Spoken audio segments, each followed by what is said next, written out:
हरे कृष्णा कृष्ण कृष्ण हरे हरे हरे रामा राम राम हरे हरे हरे कृष्णा कृष्ण कृष्ण हरे हरे हरे राम राम राम हरे हरे हरे कृष्णा कृष्ण कृष्ण हरे हरे हरे राम राम राम हरे हरे हरे कृष्णा कृष्ण कृष्ण हरे हरे हरे राम राम राम हरे हरे हरे कृष्णा कृष्ण कृष्ण हरे हरे हरे राम राम राम हरे हरे हरे कृष्णा कृष्ण कृष्ण हरे हरे हरे राम राम राम हरे हरे ಹರೇ ಕೃಷ್ಣ.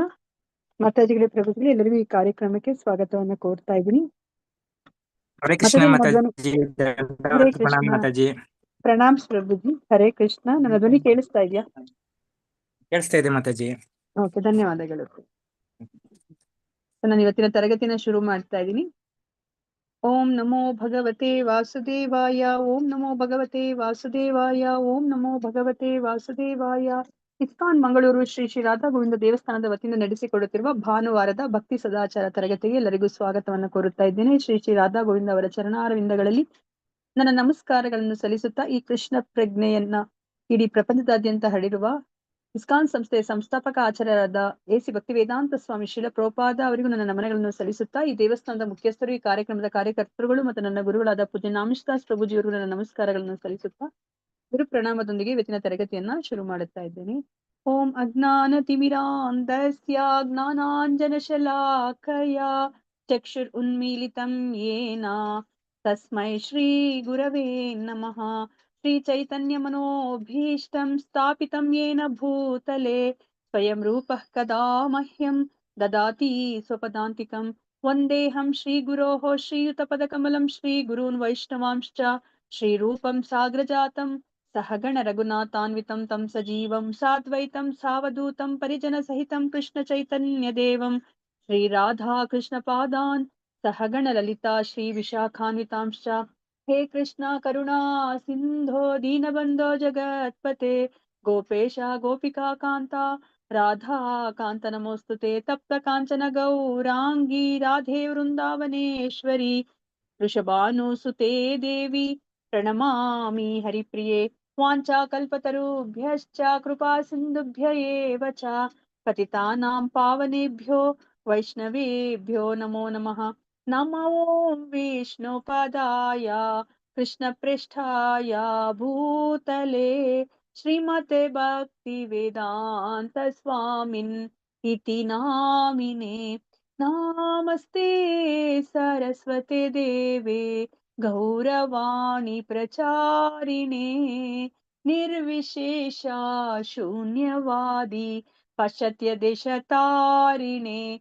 ಜಯ ಶ್ರೀ ಕೃಷ್ಣ ಚೈತನ್ಯ ಪ್ರಭು ನಿತ್ಯಾನಂದ ಶ್ರೀ ಅದ್ವೈತ ಗದಾಧರ ಶ್ರೀವಾಸಾದಿ ಗೌರ ಭಕ್ತ ವೃಂದ. ಹರೇ ಕೃಷ್ಣ ಕೃಷ್ಣ ಕೃಷ್ಣ ಹರೇ ಹರೇ ಹರೇ ರಾಮ ರಾಮ ರಾಮ ಹರೇ ಹರೇ. ಹರೇ ಕೃಷ್ಣ ಕೃಷ್ಣ ಕೃಷ್ಣ ಹರೇ ಹರೇ ಹರೇ ರಾಮ ರಾಮ ರಾಮ ಹರೇ ಹರೇ. Hare Krishna, Krishna Krishna, Hare Hare, Hare Rama, Rama Rama, Hare Hare. Narayanam namaskritya naram chaiva narottamam devim saraswatim vyasam tato jayam udirayet nashtaprayeshu abhadreshu nityam bhagavata sevaya Bhagwati उत्तम श्लोके भक्तिर्भवति नैष्टिकी कृष्णाय वासुदेवाय देवकी नन्दनाय च नन्दगोपकुमाराय गोविन्दाय नमो नमः नमः पङ्कजनाभाय नमः पङ्कजमालिने नमः पङ्कजनेत्राय नमस्ते पङ्कजाङ्ग्रये ಹರೇ ಕೃಷ್ಣ ಮಾತಾಜಿಲಿ ಪ್ರಭುಜಿಲಿ ನಾವು ಯಾರ ಹರೇ ಬಗ್ಗೆ ನಾವು ಕೃಷ್ಣ ತಿಳ್ಕೊಳ್ತಾ ಮಾತಾಜಿ. ಇದ್ವಿ? ಹರೇ ಕೃಷ್ಣ ಮಾತಾಜಿ, ನಾವ್ ಯಾರ ಬಗ್ಗೆ ತಿಳ್ಕೊಳ್ತಾ ಇದೀವಿ? ಪ್ರಹ್ಲಾದ ಪ್ರಹ್ಲಾದ್ ಮಹಾರಾಜನ ಅವನ ಪ್ರಾರ್ಥನೆ ತಿಳ್ಕೊಳ್ತಾ ಇದ್ವಿ. ಹಾ, ಸೊ ಪ್ರಹ್ಲಾದ ಮಹಾರಾಜನ ಪ್ರಾರ್ಥನೆಗಳನ್ನ ನಾವು ತಿಳ್ಕೊಳ್ತಾ ಇದೀವಿ. ಸೊ ಹಿಂದಿನ ವಾರ ಪ್ರಭುಜಿ 44ನೇ ಶ್ಲೋಕವನ್ನ ಮಾಡಿದ್ರು, ಆದ್ರೆ ಪರಿಪೂರ್ಣವಾಗಿ ಅದರದ್ದು ಡಿಸ್ಕಷನ್ ಮಾಡಿಲ್ಲ ಅಂತ ಹೇಳಿದ್ರು. ಸೊ ಇಲ್ಲಿ ಏನನ್ನ ಹೇಳ್ತಾ ಇದ್ದಾರೆ, ನನ್ನ ಪ್ರಿಯ ಪ್ರಭು ನೃಸಿಂಹ ಸ್ವಾಮಿಯೇ, ನಾನು ಅನೇಕ ಶ್ರೇಷ್ಠರಾದ ಮುನಿಗಳನ್ನ ನೋಡಿದ್ದೇನೆ. ಅವರೆಲ್ಲರೂ ತಮ್ಮ ತಮ್ಮ ಮೋಕ್ಷದ ವಿಷಯದಲ್ಲಿ ಮಾತ್ರ ಆಸಕ್ತರಾಗಿದ್ದಾರೆ. ದೊಡ್ಡ ನಗರಗಳನ್ನು ಪಟ್ಟಣಗಳನ್ನು ಲಕ್ಷಿಸದೆ ಅವರು ಹಿಮಾಲಯದ ಪರ್ವತಕ್ಕೋ ಬೇರೆ ಕಾಡಿಗೋ ಮೌನವ್ರತ ಹಿಡಿದು ತಪಸ್ಸು ಮಾಡಲೆಂದು ಹೊರಟು ಹೋಗುತ್ತಾರೆ. ಇತರರಿಗೆ ಮೋಕ್ಷವನ್ನು ಸಾಧಿಸಿಕೊಡುವ ವಿಷಯದಲ್ಲಿ ಅವರಿಗೆ ಆಸಕ್ತಿ ಇಲ್ಲ. ಆದ್ರೆ ನನ್ನ ವಿಚಾರ ಬೇರೆ. ಈ ಎಲ್ಲ ಬಡಪಾಯಿಗಳನ್ನು, ಅಜ್ಞಾನಿಗಳನ್ನು, ಮೂರ್ಖರನ್ನು ಹೊರತುಪಡಿಸಿ ನನಗೊಬ್ಬನಿಗೆ ಬಿಡುಗಡೆ ದೊರಕುವುದು ನನಗೆ ಸರ್ವತಾ ಸಮ್ಮತಿ ಇಲ್ಲ. ಕೃಷ್ಣ ಪ್ರಜ್ಞೆ ಇಲ್ಲದೆ ನಿನ್ನ ದಿವ್ಯ ಚರಣ ಕಮಲಗಳ ಆಶ್ರಯ ಪಡೆಯದೆ ವ್ಯಕ್ತಿಯು ಸಂತೋಷವನ್ನು ಪಡೆಯಲಾರನೆಂದು ನನಗೆ ತಿಳಿದಿದೆ. ಆದ್ದರಿಂದ ಅವರೆಲ್ಲರನ್ನೂ ಮರಳಿ ನಿನ್ನ ದಿವ್ಯ ಪಾದ ಕಮಲಗಳ ಆಶ್ರಯಕ್ಕೆ ತರಲು ನಾನು ಬಯಸುತ್ತೇನೆ ಅಲ್ವಾ. ಸೊ ಇದರಿಂದ ನಮ್ಗೆ ಏನ್ ಗೊತ್ತಾಯ್ತು? ಈ ಒಂದು ಶ್ಲೋಕದಿಂದ ತುಂಬಾ ಮುಖ್ಯವಾದಂತ ಶ್ಲೋಕ. ಅಂದ್ರೆ ನಮ್ ಕೃಷ್ಣ ಪ್ರಜ್ಞೆ ಇಲ್ಲದೆ ನಾವು ನಮಗೆ ಭಕ್ತಿ ಸೇವೆ, ಕೃಷ್ಣ ಪ್ರಜ್ಞೆ ಇಲ್ಲದೆ ನಾವು ಕೃಷ್ಣನ ಆಶ್ರಯ ಪಡೆಯಕ್ ಆಗಲ್ಲ, ಇಲ್ಲ ಸಂತೋಷ ಪಡೆಯಕ್ಕೂ ಆಗಲ್ಲ. ನಾವೇನಿದ್ರು ಅವನ ಪಾದ ಕಮಲಗಳ ಸೇವೆ ಮಾಡಿ ಅವನ ಕೃಷ್ಣ ಭಕ್ತಿ ಇದ್ದು ಭಕ್ತಿ ಸೇವೆ ಮಾಡಿದ್ರೆ ಅವನ ಆಶ್ರಯ ಪಡಿಬಹುದು ಅಂತ. ಓಕೆ, ಧನ್ಯವಾದಗಳು ಮಾತಾಜಿ. ಹರೇ ಕೃಷ್ಣ. ಸೊ ಅದೊಂದು ಪಾಯಿಂಟ್. ಮತ್ತೆ ಇನ್ಯಾರಾದ್ರೂ ಏನಾದ್ರು ಹೇಳ್ತೀರಾ? ತುಂಬಾ ಮುಖ್ಯವಾದ ವಿಷಯ, ಇಲ್ಲಿ ಏನನ್ನ ಹೇಳ್ತಿದ್ದಾರೆ ಅಂತ.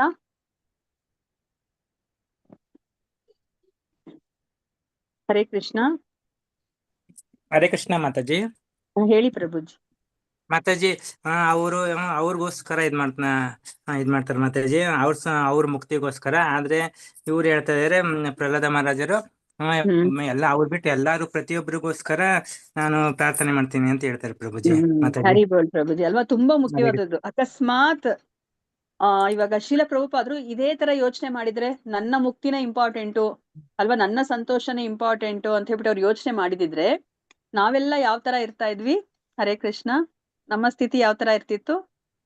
ಮತ್ತೆ ನಮ್ಗೆ ಭಕ್ತಿ ಸೇವೆನೇ ಸಿಗ್ತಾ ಇರ್ಲಿಲ್ಲ ಮಾತಾಜಿ ಅಲ್ವಾ, ನಮ್ಗೆ ಜ್ಞಾನನೇ ಸಿಗ್ತಾ ಇರ್ಲಿಲ್ಲ ಅಲ್ವಾ. ಶೀಲ ಪ್ರಭುಪಾದ್ರು ನನಗೆ ಯಾಕೆ, ಅವ್ರಿಗೆಲ್ಲ ಅವರು ವೃಂದಾವನದಲ್ಲೂ ಇದ್ರು ಅಲ್ವಾ, ಸಂತೋಷವಾಗಿದ್ರು. ಅವರು ವೃಂದಾವನದಲ್ಲಿ ಇರೋದು ಅಂದ್ರೆ ಎಷ್ಟು ಅವರು ಅಂದ್ರೆ ಪುಣ್ಯ ಮಾಡಿದ್ರೆ ಅಲ್ಲಿ ವೃಂದಾವನದಲ್ಲಿ ಇರ್ಲಿಕ್ಕೆ ಸಾಧ್ಯ ಅಲ್ವಾ. ಅಂತಹ ವೃಂದಾವನದಲ್ಲಿ ಇದ್ರು ಅವ್ರ ಭಕ್ತಿಯನ್ನ ಮಾಡ್ತಾ ಇದ್ರು, ಹರೇ ಕೃಷ್ಣ ಮಹಾಮಂತ್ರ ಹೇಳ್ಕೊತಾ ಇದ್ರು. ಖಂಡಿತ ಅವರು ಭಗವಂತ ಲೋಕಕ್ಕೆ ಹೋಗ್ತಾ ಇದ್ರು ಅಲ್ವಾ. ಯಾಕೆ ಮತ್ತೆ ಅಷ್ಟು ವಯಸ್ಸಲ್ಲಿ, 69ನೇ ವಯಸ್ಸಲ್ಲಿ ಅವರು ಅಮೆರಿಕಾಗೆ ಏಕಾಂಗಿಯಾಗಿ ಹೋಗಿ ಅಲ್ವಾ, ಏನು ಸಹಾಯನೂ ಇಲ್ಲ ಅಲ್ವಾ, ಜನಗಳ ಸಹಾಯನೂ ಇಲ್ಲ, ಧನ ಸಹಾಯನೂ ಇಲ್ಲ, ಅಂತಹ ಒಂದು ಸ್ಥಿತಿಯಲ್ಲಿ ಹೋಗಿ ಅದು ಕಾರ್ಗೋ ಶಿಪ್ ಅಲ್ಲಿ ಪ್ರಯಾಣ ಮಾಡ್ತಾರೆ ಅಲ್ವಾ. 2 ಸತಿ ಹಾರ್ಟ್ ಅಟ್ಯಾಕ್ ಬರುತ್ತೆ. ಸೊ ಇಂತಹ ಒಂದು ಸ್ಥಿತಿಯಲ್ಲಿ ಅವ್ರು ಇದ್ಕೊಂಡು ಅಮೆರಿಕಾಗೆ ಹೋಗಿ ಅವರು ಈ ಕೃಷ್ಣ ಪ್ರಜ್ಞೆನ ಪ್ರಚಾರ ಮಾಡ್ತಾರೆ ಅಲ್ವಾ.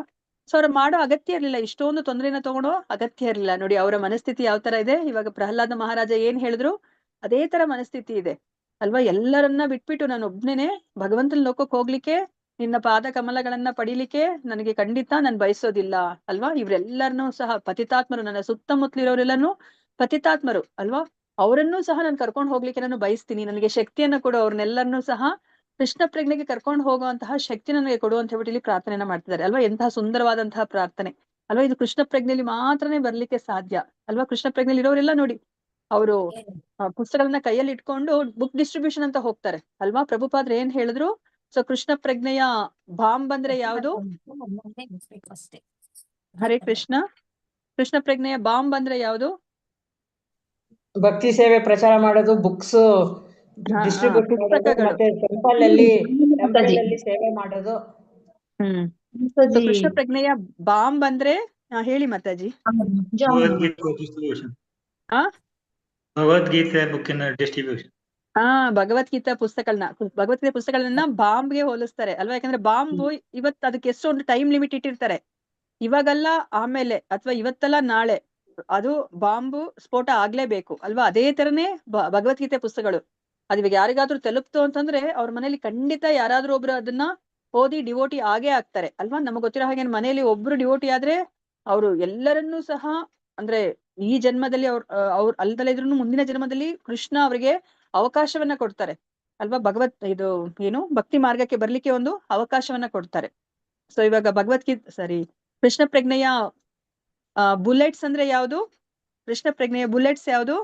ಜಾಮೂನ್ ಮಾತಾಜಿ. ನಾನು ಉಲ್ಟಾ ಹೇಳಿದೆ. ಜಾಮೂನ್ ಅಲ್ವಾ? ಯಾಕೆ ಮಾತಾಜಿ ಬುಲೆಟ್ ಅದು?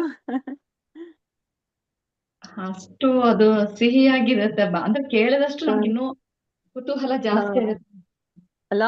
ಇವಾಗ ಭಗವದ್ಗೀತೆ ಅಂದ್ರೆ ಈ ಕ್ಲಾಸ್ಗಳಿಗೆ ಪ್ರಭುಪಾದರು ಕ್ಲಾಸ್ ಎಲ್ಲ ಮಾಡ್ತಾ ಇದ್ರು, ಭಗವದ್ಗೀತೆ ಕ್ಲಾಸ್. ಪಾಪ ಅವ್ರಿಗೆ ಏನು ಗೊತ್ತಾಗ್ತಿರ್ಲಿಲ್ಲ ಅಲ್ವಾ? ಇವಾಗ ನಮ್ಗೇನೆ ಎಷ್ಟು ಕಷ್ಟ ಇದನ್ನ ಅರ್ಥ ಮಾಡ್ಕೋಬೇಕಂದ್ರೆ. ಅವ್ರಿಗೆ ಪಾಪ ರಾಮ ಕೃಷ್ಣ ಕುರುಕ್ಷೇತ್ರ ಮಹಾಭಾರತ ಏನು ಬಗ್ಗೆನೂ ಗೊತ್ತಿಲ್ಲ ಅವ್ರಿಗೆ. ಆದ್ರೂ ಸಹ ಬಂದು ಅವರು ಪ್ರವಚನ ಮಾಡ್ತಿದ್ರು. ಯಾಕೆ? ಪ್ರಭುಪಾದರು ಅವ್ರಿಗೆ ಯಾವಾಗ್ಲೂ ಸಹ ಒಂದು ಮಡಿಕೆಯಲ್ಲಿ ಅವರು ಜಾಮೂನನ್ನ ತಯಾರಿಸಿ ಇಡ್ತಾ ಇದ್ರು. ಅದಕ್ಕೇನು ರಿಸ್ಟ್ರಿಕ್ಷನ್ ಇರ್ತಿರ್ಲಿಲ್ಲ, ಇಷ್ಟೇ ತಗೋಬೇಕು ನೀವು ಅಂತ ಯಾರಿಗೂ ಅವರು ರಿಸ್ಟ್ರಿಕ್ಟ್ ಮಾಡ್ತಿರ್ಲಿಲ್ಲ. ಯಾರು ಎಷ್ಟು ಬೇಕಾದ್ರೂ ಆ ಒಂದು ಜಾಮೂನನ್ನ ತಿನ್ಬೋದಾಗಿತ್ತು ಅಲ್ವಾ? ಎಲ್ಲರಿಗೂ ಸಹ ಅದು ತುಂಬಾ ಸಿಹಿ ಆಗಿತ್ತು ಆ ಜಾಮೂನಿಂದ ಆಕರ್ಷಿತರಾದ್ರು. ಅದಕ್ಕೆ ಸಂಡೇ ಫೀಸ್ಟ್ ಪ್ರೋಗ್ರಾಮ್ ಅನ್ನ ಪ್ರಭುಪಾದರು ಮಾಡ್ತಾ ಇದ್ರು.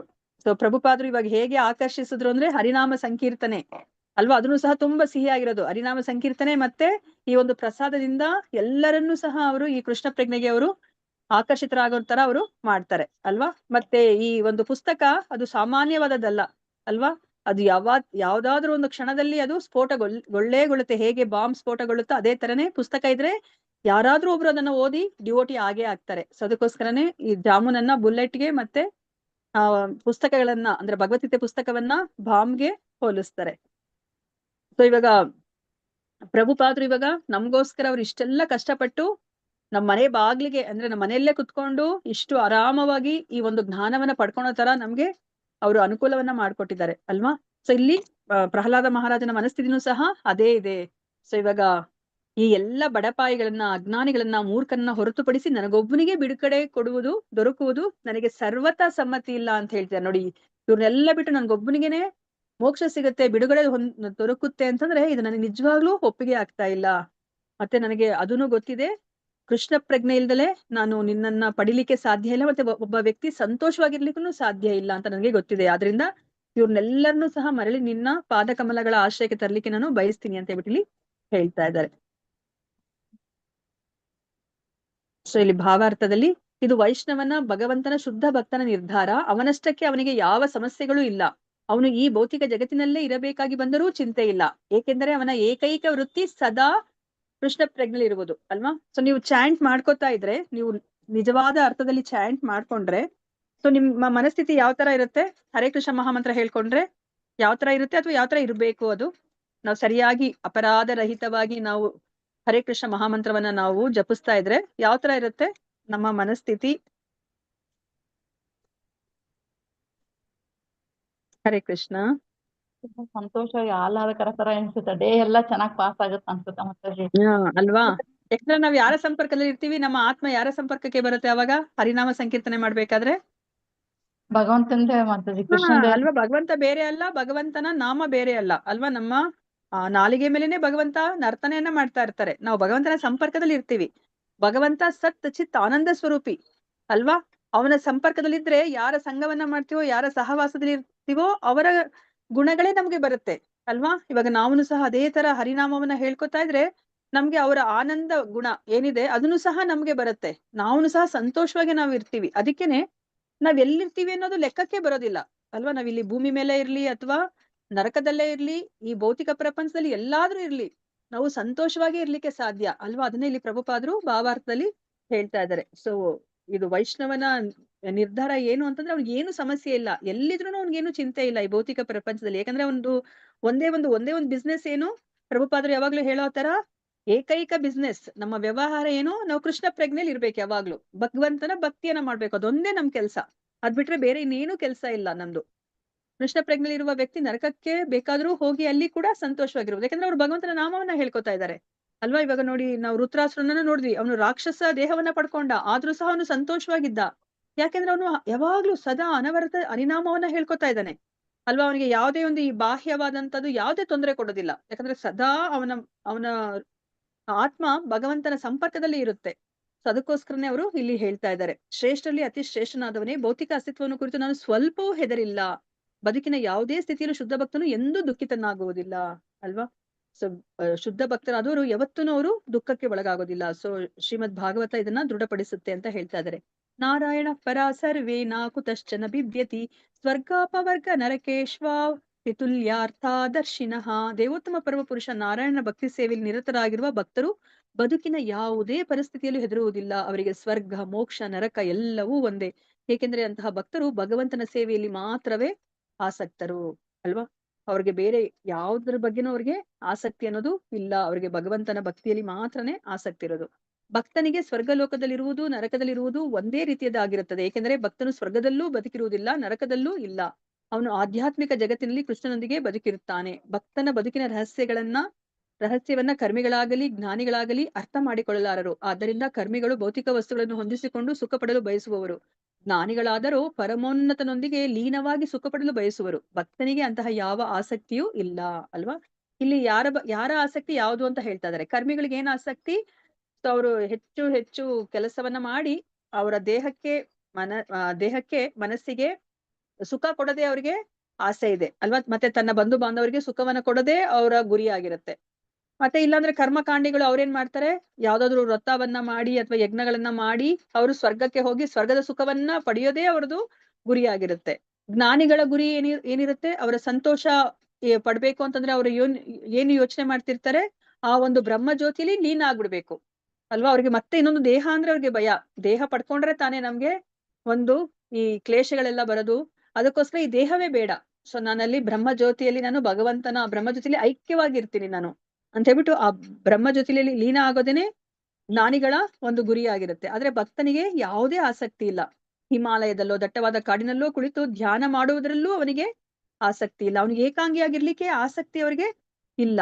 ಅವನಿಗೆ ಆಸಕ್ತಿ ಇರುವುದು ಜಗತ್ತಿನ ಅತ್ಯಂತ ಜನನಿಬಿಡವಾದ ಪ್ರದೇಶದಲ್ಲಿ. ಅಲ್ಲಿ ಅವನು ಕೃಷ್ಣ ಪ್ರಜ್ಞೆಯನ್ನು ಬೋಧಿಸಲು ಬಯಸುತ್ತಾನೆ ಅಲ್ವಾ.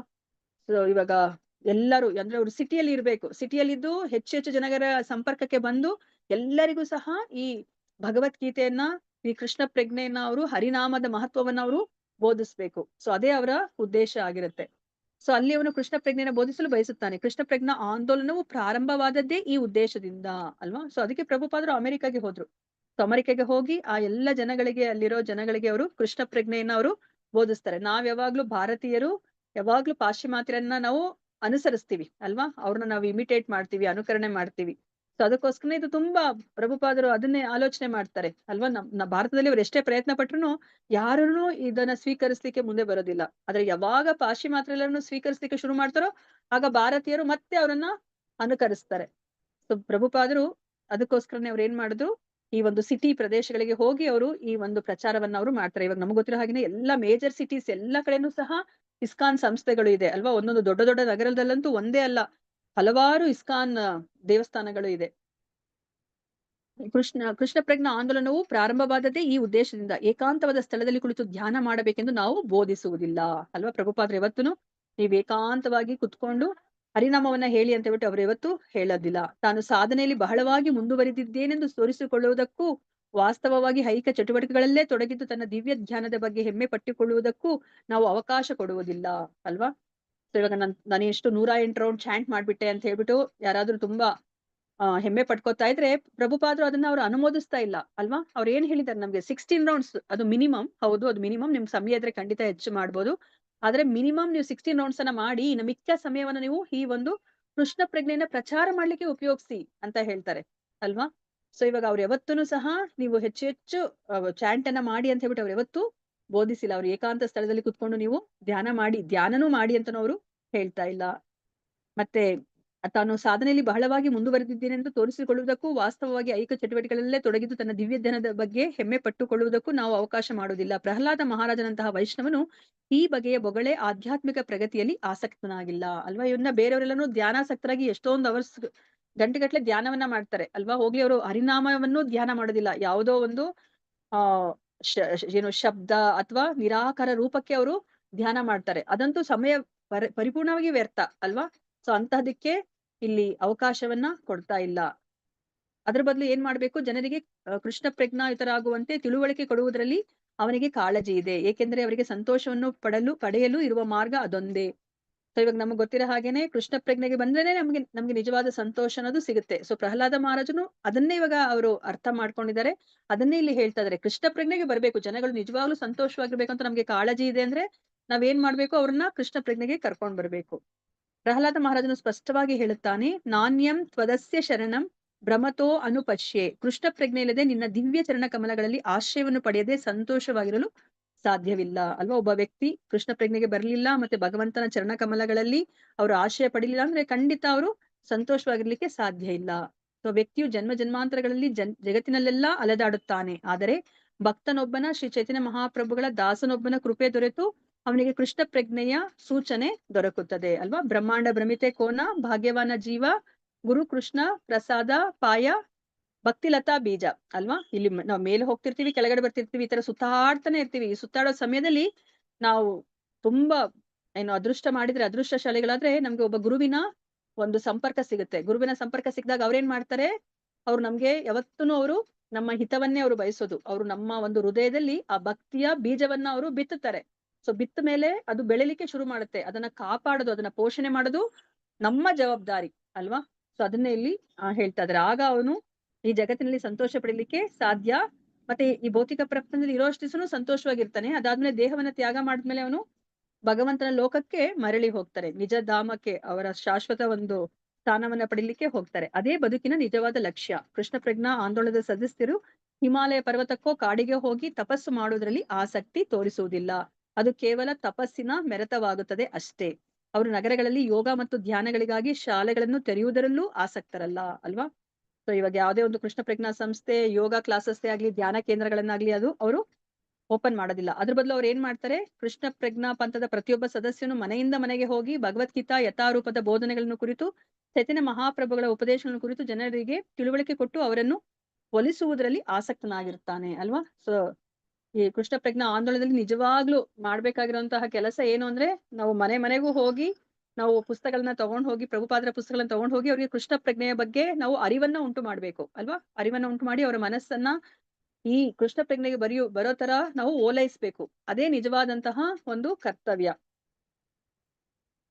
ಅದೇ ಹರೇ ಕೃಷ್ಣ ಆಂದೋಲನದ ಉದ್ದೇಶ. ಕೃಷ್ಣ ಪ್ರಜ್ಞಾ ಆಂದೋಲನದ ಸದಸ್ಯರು ಕೃಷ್ಣನಿಲ್ಲದೆ ವ್ಯಕ್ತಿಯು ಸಂತೋಷವಾಗಿರಲು ಸಾಧ್ಯವೇ ಇಲ್ಲ ಎಂಬುದನ್ನು ಪೂರ್ತಿಯಾಗಿ ನಂಬಿರಬೇಕು ಅಲ್ವಾ. ನಮ್ಮ ಜೀವನದಲ್ಲಿ ನಾವು ಕೃಷ್ಣನ ನಾವು ಸೆಂಟರ್ ಆಗಿ ಇಟ್ಕೊಂಡ್ರೆ ಅಷ್ಟೇ ಪ್ರತಿಯೊಂದಕ್ಕೂ ಅರ್ಥ ಅಲ್ವಾ.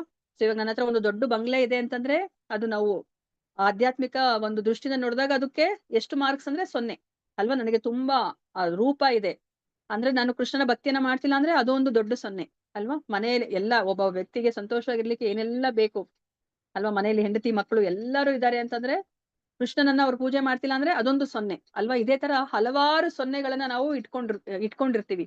ಆದ್ರೆ ಯಾವಾಗ ನಾವು ಕೃಷ್ಣನ ನಮ್ಮ ಜೀವನಕ್ಕೆ ತರ್ತೀವಿ ಆಗ ಅಷ್ಟೇನೆ ಈ ಎಲ್ಲ 0ಗಳಿಗೂ ಒಂದು ಮಹತ್ವ ಬರುತ್ತೆ ಅಲ್ವಾ. ಅವಾಗ ಏನಾಗುತ್ತೆ, ಆ 0ಗಳ ಮುಂಚೆ ನಾವು ಒಂದನ್ನ ಹಾಕಿದ್ರೆ ಏನಾಗುತ್ತೆ, ಅದು 10, 100, 1000 ಅಲ್ವಾ, ಲಕ್ಷ, ದಶಲಕ್ಷ ಆಗಿ ಅದು ಮಾರ್ಪಾಡಾಗುತ್ತೆ. ಅಂದ್ರೆ ಕೃಷ್ಣನ ನಮ್ಮ ಜೀವನದಲ್ಲಿ ತರ್ಲಿಲ್ಲ ಅಂದ್ರೆ ನಿಜವಾದ ಸಂತೋಷ ಪಡ್ಲಿಕ್ಕೆ ನಾವು ಸಾಧ್ಯ ಇಲ್ಲ ಅಂತ ಬಿಟ್ಟು ಇಲ್ಲಿ ಹೇಳ್ತಾ ಇದ್ದಾರೆ. ಆದ್ದರಿಂದ ಕೃಷ್ಣ ಪ್ರಜ್ಞಾಯುತನಾದ ವ್ಯಕ್ತಿಯು ಕಪಟ ಆಧ್ಯಾತ್ಮಿಕ ವ್ಯಕ್ತಿಗಳನ್ನು, ಧ್ಯಾನ ಮಾಡುವವರನ್ನು, ಅದ್ವೈತಿಗಳನ್ನು, ದಾರ್ಶನಿಕರು ಮತ್ತು ಸಮಾಜ ಸೇವಕರನ್ನು ನಿವಾರಿಸುತ್ತಾನೆ. ಅದಕ್ಕೆ ಇವಾಗ ಕೃಷ್ಣ ಪ್ರಜ್ಞೆಗೆ ಹೆಚ್ಚೆಚ್ಚು ಜನರು ಬಂದ್ರೆ ನೋಡಿ, ಜನಗಳೆಲ್ಲ ಮೋಸ ಹೋಗ್ತಾರೆ ಇಂಥವ್ರ ಜೊತೆ ಸಂಪರ್ಕಕ್ಕೆ ಬಂದ್ರೆ ಅಲ್ವಾ. ಧ್ಯಾನ ಮಾಡಿ ಅಥವಾ ಏನೋ ಒಂದು ಅದ್ವೈತವಾದಿಗಳು, ದಾರ್ಶನಿಕರು ಇವ್ರ ಜೊತೆ ಸಂಪರ್ಕಕ್ಕೆ ಬಂದ್ರೆ ಪಾಪ ಅವರ ಅಮೂಲ್ಯ ಸಮಯವೂ ವ್ಯರ್ಥ ಆಗ್ಬಿಡುತ್ತೆ ಅಲ್ವಾ. ಅವ್ರಿಗೆ ಏನು ಗೊತ್ತಿಲ್ಲ, ಅವ್ರಿಗೆ ಪಾಪ ಜ್ಞಾನನೇ ಇರೋದಿಲ್ಲ. ಇಂಥವರ ಸಂಪರ್ಕಕ್ಕೆ ಬಂದ್ರೆ, ಇಂಥ ಜನಗಳು ಹೆಚ್ಚೆಚ್ಚಾದ್ರೆ ಎಲ್ಲರೂ ಸಹ ಮೋಸ ಹೋಗ್ತಾರೆ. ಸೊ ಅದಕ್ಕೋಸ್ಕರ ಕೃಷ್ಣ ಪ್ರಜ್ಞೆಗೆ ಬಂದಿರೋರೆಲ್ಲರನ್ನೂ ಸಹ ಹೆಚ್ಚು ಹೆಚ್ಚು ಜನಗಳಿಗೆ ಈ ಒಂದು ಜ್ಞಾನವನ್ನ ಪ್ರಚಾರ ಮಾಡ್ಲಿಕ್ಕೆ ನಾವು ನಮ್ಮ ಸಮಯವನ್ನ ವಿನಿಯೋಗಿಸ್ಬೇಕು. ಅದು ಬಿಟ್ಟು ನಾವು ಏಕಾಂಗಿಯಾಗಿ ನಾನು ಹಿಮಾಲಯದಲ್ಲಿ ಹೋಗ್ಬಿಟ್ಟು ಕುತ್ಕೊಂಡು ಹರೇ ಕೃಷ್ಣ ಮಹಾಮಂತ್ರ ಹೇಳ್ಕೊತೀನಿ, ಅಥವಾ ಇನ್ನೆಲ್ಲೋ ಕಾಡಿಗೆ ಹೋಗಿ ನಾನು ಏಕಾಂಗಿಯಾಗಿ ಹರೇ ಕೃಷ್ಣ ಮಹಾಮಂತ್ರ ಹೇಳ್ಕೊಂಡು ನನ್ನ ಉನ್ನತಿಯನ್ನ ನಾನೇ ಪಡ್ಕೋತೀನಿ, ಮೋಕ್ಷ ಪಡ್ಕೋತೀನಿ ಅನ್ನೋದು ಇಲ್ಲಿ ಹೇಳ್ತಾ ಇಲ್ಲ. ಸೊ ತುಂಬಾ ಮುಖ್ಯವಾದಂತಹ ಶ್ಲೋಕ ಇತ್ತು. ನಮ್ಮ ಇಸ್ಕಾನ್ ಸಂಸ್ಥೆಯ ಒಂದು ಉದ್ದೇಶ ಏನಿದೆ ಅದನ್ನ ಈ 44ನೇ ಶ್ಲೋಕದಲ್ಲಿ ನಾವು ನೋಡಿದ್ವಿ. ಈಗ 45ನೇ ಶ್ಲೋಕ ನೋಡೋಣಂತೆ. ಇದು ತುಂಬಾ ಮುಖ್ಯವಾದಂತಹ ಶ್ಲೋಕ. ಇದನ್ನ ಪ್ರಭುಪಾದರು ಹಲವು ಬಾರಿ ಇದನ್ನ ಕೋಟ್ ಮಾಡ್ತಾರೆ ಈ ಒಂದು ಶ್ಲೋಕವನ್ನ. ಯನ್ಮೈಥುನಾದಿ ಗೃಹಮೇದಿ ಸುಖಂ ಹಿ ತುಚ್ಛಂ ಕಂಡೂಯನೇನ ಕರಯೋರಿವ ದುಃಖ ದುಃಖಂ ತೃಪ್ಯಂತಿ ನೇಹ ಕೃಪಣಾ ಬಹು ದುಃಖ ಭಾಜಃ ಕಂಡೂತಿವನ್ಮನಸಿಜಂ ವಿಷಹೇತ ಧೀರಃ. ಯನ್ಮೈಥುನಾದಿ ಗೃಹಮೇದಿ ಸುಖಂ ಹಿ ತುಚ್ಛಂ ಕಂಡೂಯನೇನ ಕರಯೋರಿವ ದುಃಖ ದುಃಖಂ ತೃಪ್ಯಂತಿ ನೇಹ ಕೃಪಣಾ ಬಹು ದುಃಖ ಭಾಜಃ ಕಂಡೂತಿವನ್ಮನಸಿಜಂ ವಿಷಹೇತ ಧೀರಃ.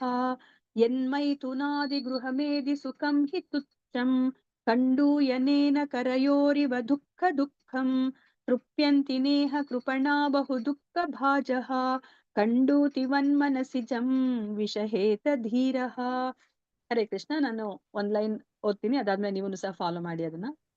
ಯನ್ಮೈಥುನಾದಿ ಗೃಹಮೇದಿ ಸುಖಂ ಹಿ ತುಚ್ಛಂ ಯನ್ಮೈಥುನಾದಿ ಗೃಹಮೇದಿ ಸುಖಂ ಹಿ ತುಚ್ಛಂ ಕಂಡೂಯನೇನ ಕರಯೋರಿವ ದುಃಖ ದುಃಖಂ ಕಂಡೂಯನೇನ ಕರಯೋರಿವ ದುಃಖ ದುಃಖಂ ತೃಪ್ಯಂತಿ ನೇಹ ಕೃಪಣಾ ಬಹು ದುಃಖ ಭಾಜಃ ತೃಪ್ಯಂತಿ ನೇಹ ಕೃಪಣಾ ಬಹು ದುಃಖ ಭಾಜಃ ಕಂಡೂತಿವನ್ಮನಸಿಜಂ ವಿಷಹೇತ ಧೀರಃ.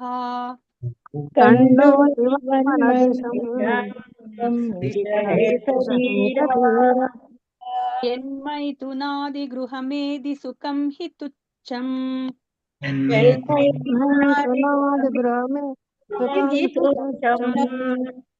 ಕಂಡೂಯನೇನ ಕರಯೋರಿವ ದುಃಖ ದುಃಖಂ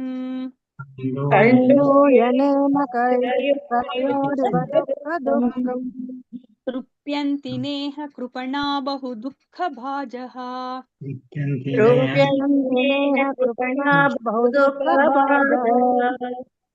ಕಂಡೂತಿವನ್ಮನಸಿಜಂ ವಿಷಹೇತ ಧೀರಃ.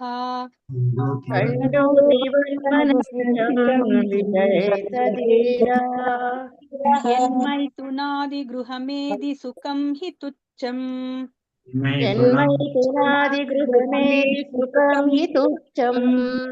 ಕಂಡೂಯನೇನ ಕರಯೋರಿವ ದುಃಖ ದುಃಖಂ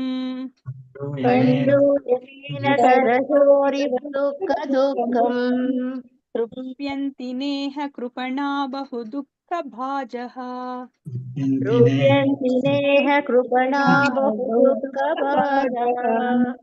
ಕಂಡೂತಿವನ್ಮನಸಿಜಂ ವಿಷಹೇತ ಧೀರಃ.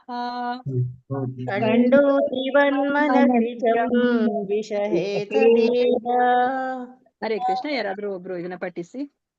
ಯನ್ಮೈಥುನಾದಿ ಗೃಹಮೇದಿ ಸುಖಂ ಹಿ ತುಚ್ಛಂ ಕಂಡೂಯನೇನ ಕರಯೋರಿವ ದುಃಖ ದುಃಖಂ ತೃಪ್ಯಂತಿ ನೇಹ ಕೃಪಣಾ ಬಹು ದುಃಖ ಭಾಜಃ ಕಂಡೂತಿವನ್ಮನಸಿಜಂ ವಿಷಹೇತ ಧೀರಾ.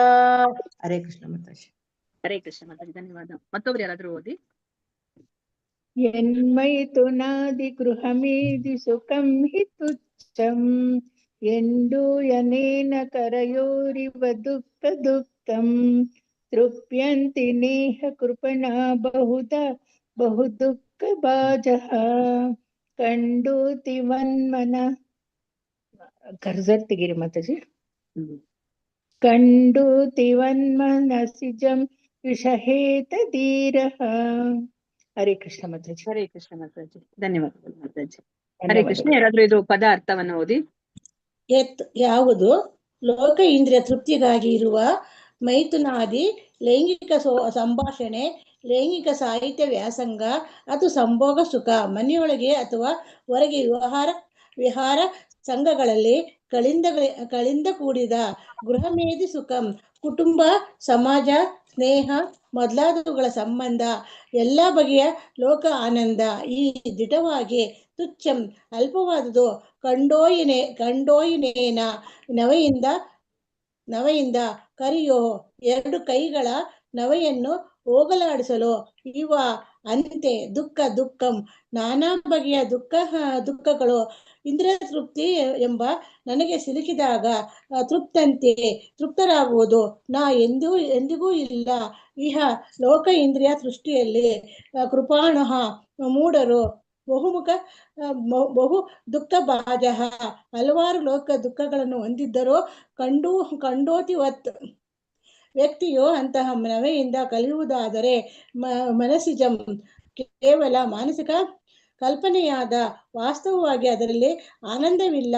ವಿಷಯೇತು ಸೈರಿಸುವನು ಅಂತಹ ನವೆಯನ್ನು ಧೀರಃ ಅವನು ಆಗಬಲ್ಲನು, ಪರಿಪೂರ್ಣ ಸಂಯಮಿ ವ್ಯಕ್ತಿ. ಹರೇ ಕೃಷ್ಣ ಮಾತಾಜಿ, ಹರೇ ಧನ್ಯವಾದ. ಕೃಷ್ಣ ಮಾತಾಜಿ, ಧನ್ಯವಾದಗಳು. ಹರೇ ಕೃಷ್ಣ. ಸೊ ಇಲ್ಲಿ ಏನನ್ನ ಹೇಳ್ತಿದ್ದಾರೆ ಪ್ರಹ್ಲಾದ ಮಹಾರಾಜರು ಅಂತ ನೋಡೋಣ. ಸೊ ಇವಾಗ ನಮ್ಗೆ ನವೆ ಆದಾಗ, ತುರಿಕೆ ಆದಾಗ ನಾವೇನ್ ಮಾಡ್ಕೋತೀವಿ? ಎರಡು ಕೈಯಿಂದ ಕೆರ್ಕೋತೀವಿ. ಕೆರ್ಕೊಂಡಾಗ ಏನಾಗುತ್ತೆ?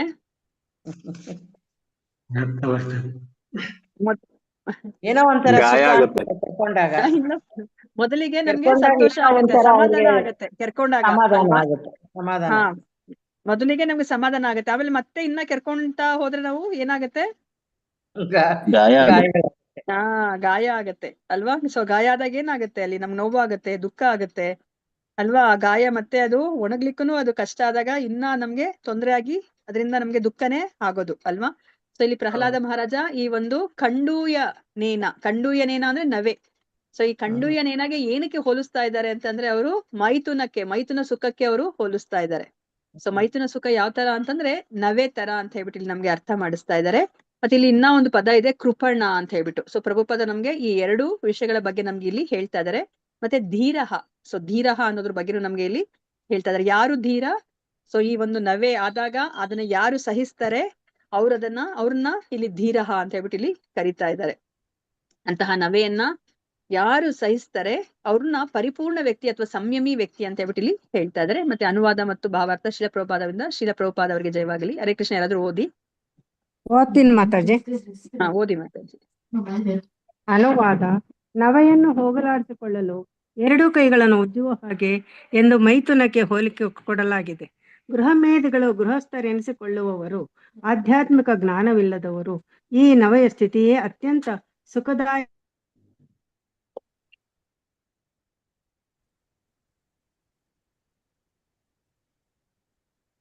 ಅತ್ಯಂತ ಸುಖದಾಯಕವಾದ ಸ್ಥಿತಿ ಎಂದು ಆಲೋಚಿಸುತ್ತಾರೆ, ಆದರೆ ವಾಸ್ತವದಲ್ಲಿ ಅದು ದುಃಖದ ಮೂಲವಾಗಿದೆ. ಬ್ರಾಹ್ಮಣರಿಗೆ ವಿರುದ್ಧವಾಗಿ ಕೃಪಣರು, ಮೂರ್ಖರು ಪದೇ ಪದೇ ಇಂದ್ರಿಯ ಭೋಗವನ್ನು ಅನುಭವಿಸಿಯೂ ತೃಪ್ತರಾಗುವುದಿಲ್ಲ. ಆದರೆ ಧೀರರಾದವರು ವಿವೇಕಿಗಳಾಗಿ ಮೇಲೆ ಹೇಳಿದ ನವೆಯನ್ನು ಸಹಿಸಿಕೊಳ್ಳುತ್ತಾರೆ. ಅವಿವೇಕಿಗಳು ಅನುಭವಿಸುವ ಕ್ಲೇಶಗಳಿಗೆ ಅವರು ವಶವಾಗುವುದಿಲ್ಲ. ಹರೇ ಕೃಷ್ಣ. ಹರೇ ಕೃಷ್ಣ ಮಾತಾಜಿ, ಧನ್ಯವಾದಗಳು ಮಾತಾಜಿ. ಮಾತಾಜಿ ಏನ್ ಅರ್ಥ ಆಯ್ತು ಹೇಳಿ ಮಾತಾಜಿ.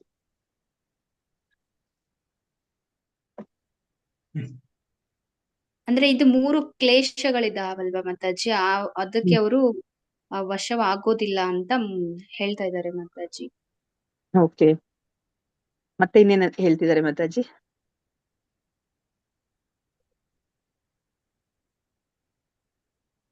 ಯಾವ್ದನ್ನ ಸುಖ ಅಂತ ಅನ್ಕೋತಾರೆ ಗೃಹ ಮೇಧಿಗಳು, ಗೃಹಸ್ಥರು ಅಂತ, ಅಥವಾ ಆಧ್ಯಾತ್ಮಿಕ ಜ್ಞಾನ ಇಲ್ದಿರೋರು ಯಾವ್ದನ್ನ ಸುಖ ಅಂತ ಹೇಳ್ಬಿಟ್ಟು ಅವರು ಯೋಚನೆ ಮಾಡ್ತಾರೆ ಅವರು?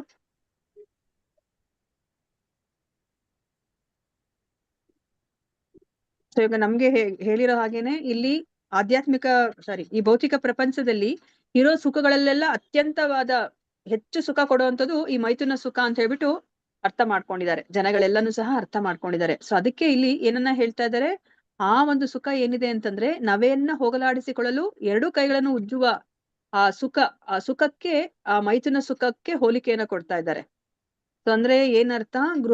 ಗೃಹಮೇಧಿಗಳು, ಗೃಹಸ್ಥರು ಮತ್ತೆ ಆಧ್ಯಾತ್ಮಿಕ ಜ್ಞಾನ ಇಲ್ದಲಿರೋರು ಏನ್ ಯೋಚನೆ ಮಾಡ್ತಿದ್ದಾರೆ, ಈ ನವೆ ಬಂದಾಗ ನಾವು ಕೆರ್ಕೋತೀವಲ್ವಾ ಎರಡು ಕೈಗಳನ್ನು ಉಪಯೋಗಿಸಿ, ಅವಾಗ ನಮ್ಗೆ ಸ್ವಲ್ಪ ಸಮಾಧಾನ ಆಗುತ್ತಲ್ಲ, ಆ ಒಂದು ಸ್ಥಿತಿನೇ ತುಂಬಾ ಸುಖದಾಯಕ ಸ್ಥಿತಿ ಅಂತ ಯೋಚನೆ ಮಾಡ್ತಿದ್ದಾರೆ. ಅವ್ರು ಅರ್ಥನೇ ಮಾಡ್ಕೊಂತಾ ಇಲ್ಲ. ಅಂದ್ರೆ ನಮ್ಮನ್ನು ಸೇರಿಸಿ ಹೇಳ್ತಾ ಇದೀನಿ. ಸೊ ಅರ್ಥನೇ ಮಾಡ್ಕೋತಾ ಇಲ್ಲ. ಅಂದ್ರೆ ಅದಕ್ಕಿಂತ ಒಂದು ಹೆಚ್ಚಾಗಿರುವಂತಹ ಒಂದು ಆತ್ಮಾನಂದ, ಕೃಷ್ಣನ ಪ್ರೇಮಾನಂದ ಅನ್ನೋ ಒಂದು ಸಾಗರ ಇದೆ ಅಂತ ಹೇಳ್ಬಿಟ್ಟು ಅರ್ಥ ಮಾಡ್ಕೋತಾ ಇಲ್ಲ ಅಲ್ವಾ? ಆದ್ರೆ ಇದೇನೆ ಒಂದು ದುಃಖದ ಮೂಲ ಅಲ್ವಾ? ಈ ಮೈಥುನ ಸುಖ ಏನ್ ಪಡ್ತೀವಿ ಅದೇನೆ ದುಃಖದ ಮೂಲ ಅಂತ ಹೇಳ್ಬಿಟ್ಟು ಇಲ್ಲಿ ಹೇಳ್ತಾ ಇದ್ದಾರೆ. ಬ್ರಾಹ್ಮಣರಿಗೆ ವಿರುದ್ಧವಾಗಿ ಕೃಪಣರು ಮೂರ್ಖರು ಪದೇ ಪದೇ ಇಂದ್ರಿಯ ಭೋಗವನ್ನು ಅನುಭವಿಸಿಯೂ ತೃಪ್ತರಾಗುವುದಿಲ್ಲ ಅಲ್ವಾ? ಸೊ ಈ ಭೌತಿಕ ದೇಹ ಇರೋದು ನಮ್ಗೆ ಏನಕ್ಕೆ? ಈ ಭೌತಿಕ ದೇಹ ಏನಕ್ಕೆ ಕೊಟ್ಟಿದ್ದಾರೆ ಭಗವಂತ ನಮ್ಗೆ? ಹರೇ ಕೃಷ್ಣ. ಭಕ್ತಿ ಸೇವೆ ಮಾಡೋಕೆ ಮಾತಾಜಿ. ಹಾ, ಭಕ್ತಿ ಸೇವೆಯನ್ನ ಮಾಡ್ಲಿಕ್ಕೆ ಕೊಟ್ಟಿದ್ದಾರೆ. ಅದನ್ನು ಈ ಯಾವ ದೇಹ? ಮಾನವ ದೇಹ. ಮಾನವ ದೇಹದಲ್ಲಿ ಮಾತ್ರ ನಾವು ಭಕ್ತಿ ಸೇವೆಯನ್ನ ಮಾಡ್ಲಿಕ್ಕೆ ನಮ್ಗೆ ಅವಕಾಶ ಇರೋದು. ಸೊ ಇಂತಹ ದೇಹವನ್ನ ಕೊಟ್ಟಾಗ ನಾವು ಈ ಮೈಥುನ ಸುಖವನ್ನ ಎಷ್ಟೊಂದು ದೇಹದಲ್ಲಿ ನಾವಿದ್ದಾಗ್ಲೂ ಸಹ ಇದನ್ನ ಅನುಭವಿಸ್ತಿದೀವಿ ಅಲ್ವಾ? ಸೊ ಏನು ಬೆಕ್ಕು, ನಾಯಿ ಆತರ 84 ಲಕ್ಷ ಜೀವರಾಶಿಗಳಲ್ಲಿ ಯಾವುದೇ ಒಂದು ದೇಹ ಪಡೆದಾಗ್ಲೂ ನಾವು ಇಂತಹ ಒಂದು ಸುಖವನ್ನ ನಾವು ಅನುಭವಿಸಿದೀವಿ. ಆದ್ರೆ ನಾವು ಈ ಮನುಷ್ಯ ದೇಹವನ್ನ ಕೊಟ್ಟಾಗ ನಾವು ಮತ್ತೆ ಇಂತಹ ಕೀಳು ಮಟ್ಟ ಅಂತದ ಸುಖವನ್ನ ಅನುಭವಿಸ್ಲಿಕ್ಕೆ ನಾವು ಉಪಯೋಗಿಸಬಾರ್ದು ಅಲ್ವಾ? ಅದಕ್ಕೇನೆ ಇಲ್ಲಿ ಕೃಪಣರು ಅಂತ ಉಪಯೋಗಿಸ್ತಾ ಇದ್ದಾರೆ. ಜಿಪುಣರು. ನಾವ್ ಏನಕ್ಕೆ ಜಿಪುಣತನ ಮಾಡ್ತಿದೀವಿ? ಯಾವ್ದನ್ನ ಏನಕ್ಕೆ ಉಪಯೋಗಿಸ್ಬೇಕೋ ಅದಕ್ಕೆ ಉಪಯೋಗಿಸ್ಲಿಲ್ಲ ಅಂದಾಗ ನಾವು ಕೃಪಣರಾಗ್ತೀವಿ ಅಲ್ವಾ? ಸೊ ಅಲ್ಲಿ ಭಗವದ್ಗೀತೆಯಲ್ಲೂ ಸಹ ಕೃಷ್ಣ ಅರ್ಜುನನಿಗೆ ಅರ್ಜುನ ಏನ್ ಹೇಳ್ತಾ ಇದ್ರೆ, ಕೃಷ್ಣನಿಗೆ ನಾನು ಕೃಪಣನಾಗಿದ್ದೀನಿ, ನಾನಿವಾಗ ಕ್ಷತ್ರಿಯ, ನಾನು ಕ್ಷತ್ರಿಯ ಧರ್ಮವಾಗಿ ನಾನು ಯುದ್ಧವನ್ನ ಮಾಡ್ಬೇಕಾಗಿತ್ತು, ಆದ್ರೆ ನಾನಿವಾಗ ಆ ಕೃಪಣತೆಯಿಂದ ಬಳಲ್ತಾ ಇದ್ದೀನಿ, ನನ್ಗೆ ಇವಾಗ ಯುದ್ಧ ಮಾಡ್ಬೇಕು ಅಂತ ಅನಿಸ್ತಲ್ಲ ನನ್ನ ಬಂಧು ಬಾಂಧವರ ಜೊತೆ ಅಂತ ಅವ್ರು ಹೇಳ್ತಾರೆ. ಕೃಪಣತೆ ಅಲ್ವಾ? ಅವ್ರ ಹತ್ರ ಇದೆ ಆ ಶಕ್ತಿ, ಶೌರ್ಯ ಎಲ್ಲನೂ ಇದೆ, ಆದ್ರೆ ಅದನ್ನ ಅವರು ಬಳಸ್ತಾ ಇಲ್ಲ. ಅದೇ ತರ ನಮ್ಗೆ ಇವಾಗ ಭಗವಂತ ಮಾನವ ದೇಹವನ್ನ ಕೊಟ್ಟಿದ್ದಾರೆ, ಆದ್ರೆ ನಾವ್ ಅದನ್ನ ಏನಕ್ಕೆ ಬಳಸ್ಬೇಕು ಅದಕ್ಕೆ ನಾವು ಬಳಸ್ತಾ ಇಲ್ಲ. ಸೊ ಅದಕ್ಕೋಸ್ಕರ ಇಲ್ಲಿ ಕೃಪಣರು ಅಂತ ಹೇಳ್ಬಿಟ್ಟು ಇಲ್ಲಿ ಹೇಳ್ತಾ ಇದ್ದಾರೆ. ಸೊ ನಾವು ಪದೇ ಪದೇ ಎಷ್ಟೊಂದು ಯೋನಿಗಳಲ್ಲಿ ಇದ್ದಾಗ್ಲೂ ಸಹ ನಾವು ಇಂದ್ರಿಯ ಭೋಗವನ್ನ ಅನುಭವಿಸಿದ್ರು ಸಹ ನಮ್ಗೆ ತೃಪ್ತಿ ಅನ್ನೋದು ಆಗ್ತಾ ಇಲ್ಲ. ಆದ್ರೆ ಧೀರರಾದವ್ರು ಏನ್ ಮಾಡ್ತಾರೆ? ಈ ಒಂದು ಮೇಲೆ ಹೇಳಿರುವಂತಹ ನವೆಯನ್ನ ಸಹಿಸ್ಕೋತಾರೆ ಅಲ್ವಾ? ಇವಾಗ ನಮ್ಗೆ ತುರ್ಕೆ ಆದಾಗ ವೆರಿ ಫಸ್ಟ್ ಟೈಮ್ ನಾವ್ ಅದನ್ನ ಸಹಿಸ್ಕೋಬೇಕು. ಇಲ್ಲಾಂದ್ರೆ ಒಂದ್ಸತಿ ನಮ್ಗೆ ನೆವೆ ಆದಾಗ ನಾವ್ ಕೆರ್ಕೊಂಡ್ರೆ ಮತ್ತೆ ಮತ್ತೆ ನಮ್ಗೆ ಕೆರ್ಕೋಬೇಕಂತ ನಮ್ಗೆ ಅನಿಸ್ತಾ ಇರುತ್ತೆ. ಸೊ ಅದಕ್ಕೆ ಇಲ್ಲಿ ಧೀರರಾದವರು ಈ ಒಂದು ಮೈಥುನ ಸುಖದ ಆ ಸಂತೋಷಕ್ಕೆ ಅವರು ಹಾತೊರೆಯೋದಿಲ್ಲ. ಮತ್ತೆ ಅವಿವೇಕಿಗಳು ಅನುಭವಿಸುವ ಕ್ಲೇಶಗಳಿಗೆ ಅವರು ವಶವಾಗುವುದಿಲ್ಲ ಅಲ್ವಾ? ನಮ್ಗೆ ಈ ಒಂದು ಮೈಥುನದ ಸುಖವನ್ನ ನಾವು ಸಹಿಸ್ಕೊಂಡ್ರೆ ಏನಾಗತ್ತೆ? ನಮ್ಗೆ ಮತ್ತೆ ಇವಾಗ ಏನು ಭಗವಂತನ ಒಂದು ಮಾರ್ಗದರ್ಶನ ಅದೇನ್ ಕೊಟ್ಟಿದ್ದಾರೆ ಮಾರ್ಗದರ್ಶನದಲ್ಲಿ ನಾವು ನಡೆದ್ರೆ ನಾವ್ ಈ 3 ಕ್ಲೇಶಗಳಿಂದ ನಾವು ತಪ್ಪಿಸ್ಕೋತೀವಿ ಅಲ್ವಾ? ನಮ್ಗೆ ಆದಿದೈವಿಕ, ಆಧ್ಯಾತ್ಮಿಕ, ಆದಿಭೌತಿಕ ಕ್ಲೇಶಗಳು ಸಹ ನಮ್ಗೆ ಆಗೋದಿಲ್ಲ.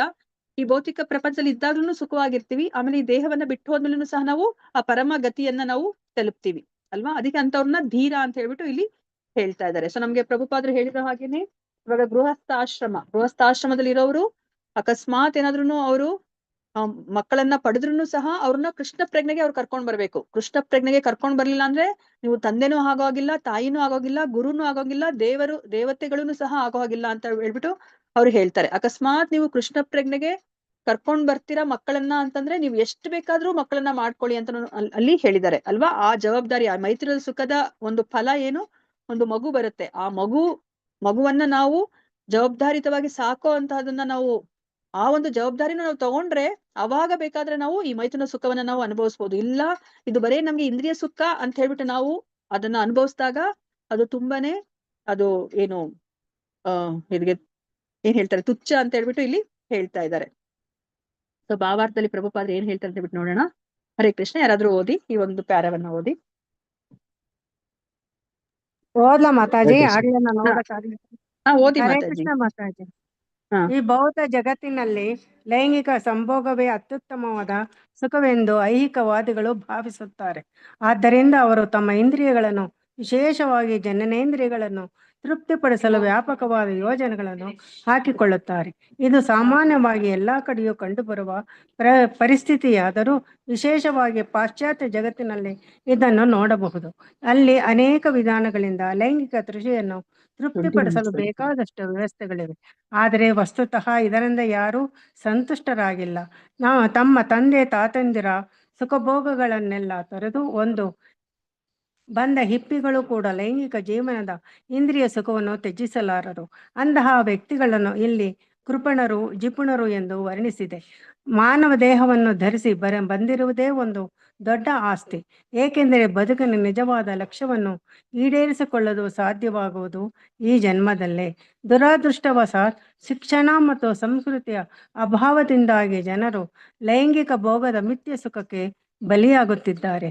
ಆದ್ದರಿಂದ ಇಂದ್ರಿಯ ತೋಷಣೆಯ, ಅದರಲ್ಲೂ ಲೈಂಗಿಕ ಭೋಗದ ಈ ನಾಗರಿಕತೆಯ ಸಿಳಿತಕ್ಕೆ ಸಿಕ್ಕಿ ಕೊಚ್ಚಿ ಹೋಗಬಾರದೆಂದು ಪ್ರಹ್ಲಾದ ಮಹಾರಾಜನು ಸಲಹೆ ನೀಡುತ್ತಾನೆ. ಅದಕ್ಕೆ ಬದಲು ವ್ಯಕ್ತಿಯು ವಿವೇಕಿಯಾಗಿ ಇಂದ್ರಿಯ ತೋಷಣೆಯ ಲಾಲನೆಯನ್ನು ನಿವಾರಿಸಿಕೊಂಡು ಕೃಷ್ಣ ಪ್ರಜ್ಞಾಯುತನಾಗಬೇಕು.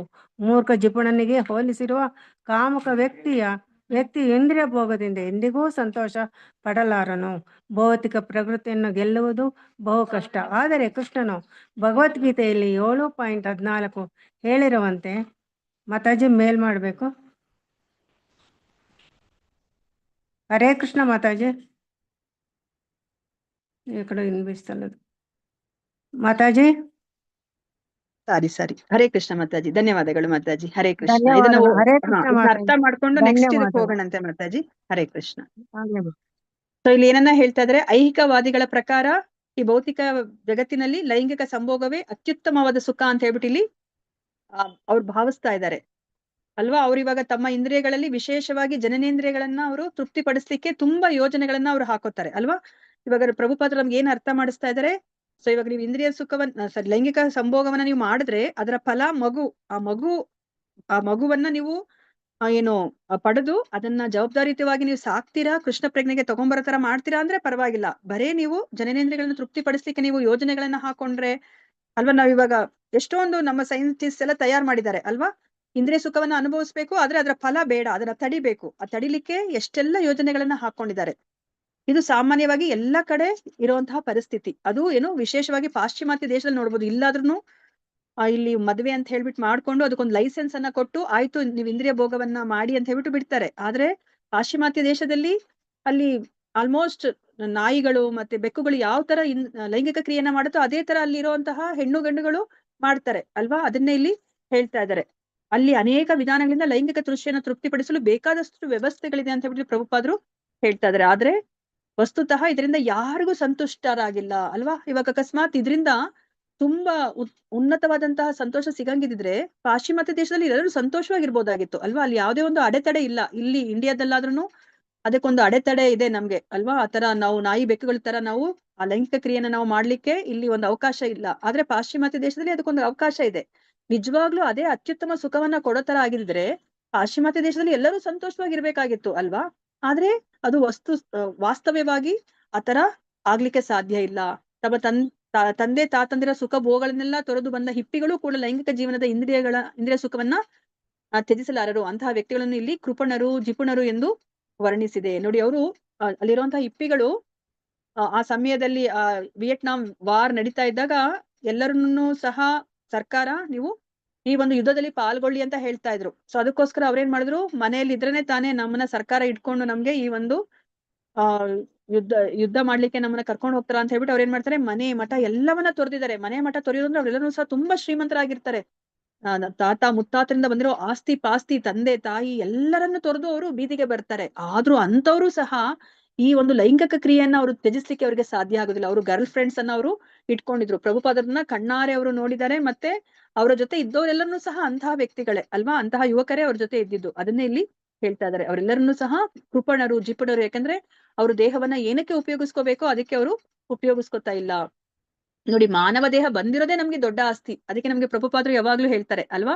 ನೋಡಿ, ಮಾನವ ದೇಹ ಸಿಗೋದೆ ಈ 84 ಲಕ್ಷ ಯೋನಿಗಳಲ್ಲಿ ನಾವು ಅದನ್ನ ದಾಟಿ ನಾವು ಆ ಒಂದು ಮಾನವ ದೇಹವನ್ನ ನಾವು ಪಡಿತೀವಿ. ಮಾನವ ದೇಹವನ್ನ ಪಡೆದಾಗ ನಾವು ಎಲ್ಲಿ ಹುಟ್ಟುತ್ತೀವಿ ಅನ್ನೋದು ನಮ್ಗೆ ತುಂಬಾ ಮುಖ್ಯ ಆಗುತ್ತೆ. ನಾವು ಇವಾಗ ಪಾಶ್ಚಿಮಾತ್ಯ ದೇಶದಲ್ಲಿ ಏನಾದ್ರು ಹುಟ್ಟಿದ್ರೆ ಅಲ್ಲಿ ರಾಮ ಕೃಷ್ಣ ಅನ್ನೋ ಹೆಸರು ಸಹ ನಮ್ಗೆ ಕಿವಿಗೆ ಬೀಳೋದಿಲ್ಲ ಅಲ್ವಾ. ಸೊ ಅದೇ ನಾವು ಇಲ್ಲಿ ಇಂಡಿಯಾದಲ್ಲಿ ಹುಟ್ಟಿದಾಗ ಸೊ ನಮ್ಗೆ ರಾಮ ಕೃಷ್ಣ ಅನ್ನೋ ಹೆಸರುಗಳು ನಮ್ಗೆ ಬೇಕು ಬೇಡ ಅಂದ್ರೂ ಸಹ ನಮ್ಗೆ ಕೇಳಿಸ್ಕೊತಾ ಇರ್ತೀವಿ ಅಲ್ವಾ. ಆ ಒಂದು ಪುಣ್ಯವನ್ನ ನಾವು ಮಾಡಿರ್ತೀವಿ. ಮತ್ತೆ ಅಕಸ್ಮಾತ್ ಏನಾದ್ರು ನಾವು ಇಲ್ಲಿ ಹುಟ್ಟಿದಾಗ್ಲೂ ಸಹ ನಾವು ಅನ್ಯ ಧರ್ಮದಲ್ಲಿ ಇದ್ದಾಗ ತುಂಬಾ ಅಡೆತಡೆಗಳಾಗತ್ತೆ ನಮ್ಗೆ. ಇವಾಗ ಭಕ್ತಿ ಮಾರ್ಗದಲ್ಲಿ ಮುಂದುವರಿಬೇಕು ಅಂತಂದ್ರೆ ನಮ್ಗೆ ಮಾನವ ದೇಹ ಸಿಕ್ಕಿದ್ರೂ ಸಹ ನಾವು ಭಕ್ತಿಗೆ ಬಂದೇ ಬರ್ತೀವಿ ಅಂತಾನು ಹೇಳಲಿಕ್ಕೆ ಆಗೋದಿಲ್ಲ ಅಲ್ವಾ. ಭಕ್ತಿಗೆ ಬಂದಾಗ್ಲೂ ಸಹ ನಾವ್ ಅದನ್ನ ಉಪಯೋಗಿಸ್ಕೊಂತೀನಿ ಅಂತಾನೂ ಹೇಳಲಿಕ್ಕೆ ಆಗೋದಿಲ್ಲ ಅಲ್ವಾ. ಇವಾಗ ನೋಡಿ, ಎಷ್ಟೊಂದ್ ಜನ ಭಗವದ್ಗೀತೆ ಕ್ಲಾಸ್ಗೆ ಬಂದ್ರು ಅಲ್ವಾ, ಆದ್ರೆ ಅವ್ರು ಅರ್ಧದಲ್ಲೇ ಅವ್ರು ಬಿಟ್ಟು ಹೋದ್ರು. ಬಂದ್ರೂ ಸಹ ಅವ್ರಿಗೆ ಪರಿಪೂರ್ಣವಾಗಿ ಜ್ಞಾನವನ್ನ ಪಡ್ಕೊಳ್ಲಿಕ್ಕೆ ಆಗೋದಿಲ್ಲ. ಸೊ ಅದಕ್ಕೋಸ್ಕರನೇ ಈ ಮಾನವ ದೇಹ ಸಿಕ್ಕಿದ ಮಾತ್ರಕ್ಕೇನೆ ಅದು ದೊಡ್ಡ ಆಸ್ತಿ ಅಂತ ಹೇಳ್ತಿದ್ದಾರೆ. ಆದ್ರೆ ಆ ಆಸ್ತಿಯನ್ನ ಉಪಯೋಗಿಸ್ಕೊಳ್ಳೋದ್ರಲ್ಲೂ ನಾವು ಎಡುತ್ತೀವಿ ಅಲ್ವಾ. ಸೊ ನಾವಿವಾಗ ಭಕ್ತಿ ಮಾರ್ಗಕ್ಕೆ ಬಂದು ಆಯ್ತು, ನಾವಿವಾಗ 18 days ಕ್ಲಾಸ್ನು ಅಟೆಂಡ್ ಮಾಡಿ ಇಲ್ಲಿ ಏನನ್ನ ಹೇಳ್ತಿದಾರೆ ಅಂತ ಕೇಳಿ ತಿಳ್ಕೊಂಡ್ಮೇಲೆನೂ ಸಹ ನಾವು ಆ ಜ್ಞಾನವನ್ನ ತಿಳ್ಕೊಂಡ್ಮೇಲೆ ಅದನ್ನ ವಿಜ್ಞಾನ ಮಾಡ್ತೀವಿ ಅಂತಾನೂ ಇಲ್ಲ ಅಲ್ವಾ. ಸೊ ನಾವು ವಿಜ್ಞಾನ ಮಾಡಿದ್ರೆ ಅಂದ್ರೆ ನಮ್ಮ ಪ್ರಾಕ್ಟಿಕಲ್ ಆಗಿ ಅದನ್ನ ನಾವು ಅಳವಡಿಸ್ಕೊಂಡ್ರೆ ಅಷ್ಟೇನೆ ಅದು ಪರಿಪೂರ್ಣತೆ ಆಗುತ್ತೆ. ಇಲ್ಲಾಂದ್ರೆ ನಾವು ಅಲ್ಲೂ ಎಡುವುದಂಗ ಆಗುತ್ತೆ. ಸೊ ಅದಕ್ಕೆ ನಾವಿಲ್ಲಿ ಅರ್ಥ ಮಾಡ್ಕೋಬೇಕು. ನಾವ್ ಈ ಒಂದು ಭವಸಾಗರವನ್ನ ದಾಟ್ಲಿಕ್ಕೆ ಇರುವಂತಹ ಒಂದು ಸರಿಯಾದ ಒಂದು ಅಡಗು ಅಂತಂದ್ರೆ ಈ ಮಾನವ ದೇಹ. ಇಲ್ಲಾಂದ್ರೆ ನಾವು ಇದನ್ನ ದಾಟ್ಲಿಕ್ಕೆ ಸಾಧ್ಯ ಇಲ್ಲ. ಮಾನವ ದೇಹವನ್ನ ಧರಿಸಿ ಬಂದಿರುವುದೇ ಒಂದು ದೊಡ್ಡ ಆಸ್ತಿ. ಏಕೆಂದರೆ ಬದುಕಿನ ನಿಜವಾದ ಲಕ್ಷ್ಯವನ್ನ ಈಡೇರಿಸಿಕೊಳ್ಳುವುದು ಸಾಧ್ಯವಾಗುವುದು ಈ ಜನ್ಮದಲ್ಲೇ ಅಲ್ವಾ. ನಾವು ಮಾನವ ಜನ್ಮದಲ್ಲಿ ಮಾತ್ರ ಸಾಧ್ಯ.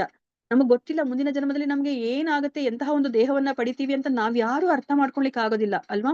ನಮ್ಗೆ ಭಗವದ್ಗೀತೆಯಲ್ಲೇ ಕೃಷ್ಣನೇ ಹೇಳ್ತಾರೆ, ಈ ಒಂದು ಕರ್ಮ ಅಕರ್ಮ ವಿಕರ್ಮವನ್ನ ಪಂಡಿತರು ಸಹ ಅರ್ಥ ಮಾಡ್ಕೊಳ್ಲಿಕ್ಕೆ ಸಾಧ್ಯ ಇಲ್ಲ. ಇದು ತುಂಬಾ ಜಟಿಲವಾದದ್ದು. ಈ ಒಂದು ಕರ್ಮದ ಒಂದು ಆ ಥಿಯರಿ ಏನಿದೆ ಅದು ತುಂಬಾ ಜಟಿಲ ಅಂತ ಹೇಳ್ತಾರೆ ಅಲ್ವಾ. ನಾವ್ ಇವಾಗ ನೋಡಿದ್ವಿ ನಾವು ಭರತ ಮಹಾರಾಜ, ಅವ್ನ್ ಎಂತಹ ಒಂದು ಭಕ್ತ.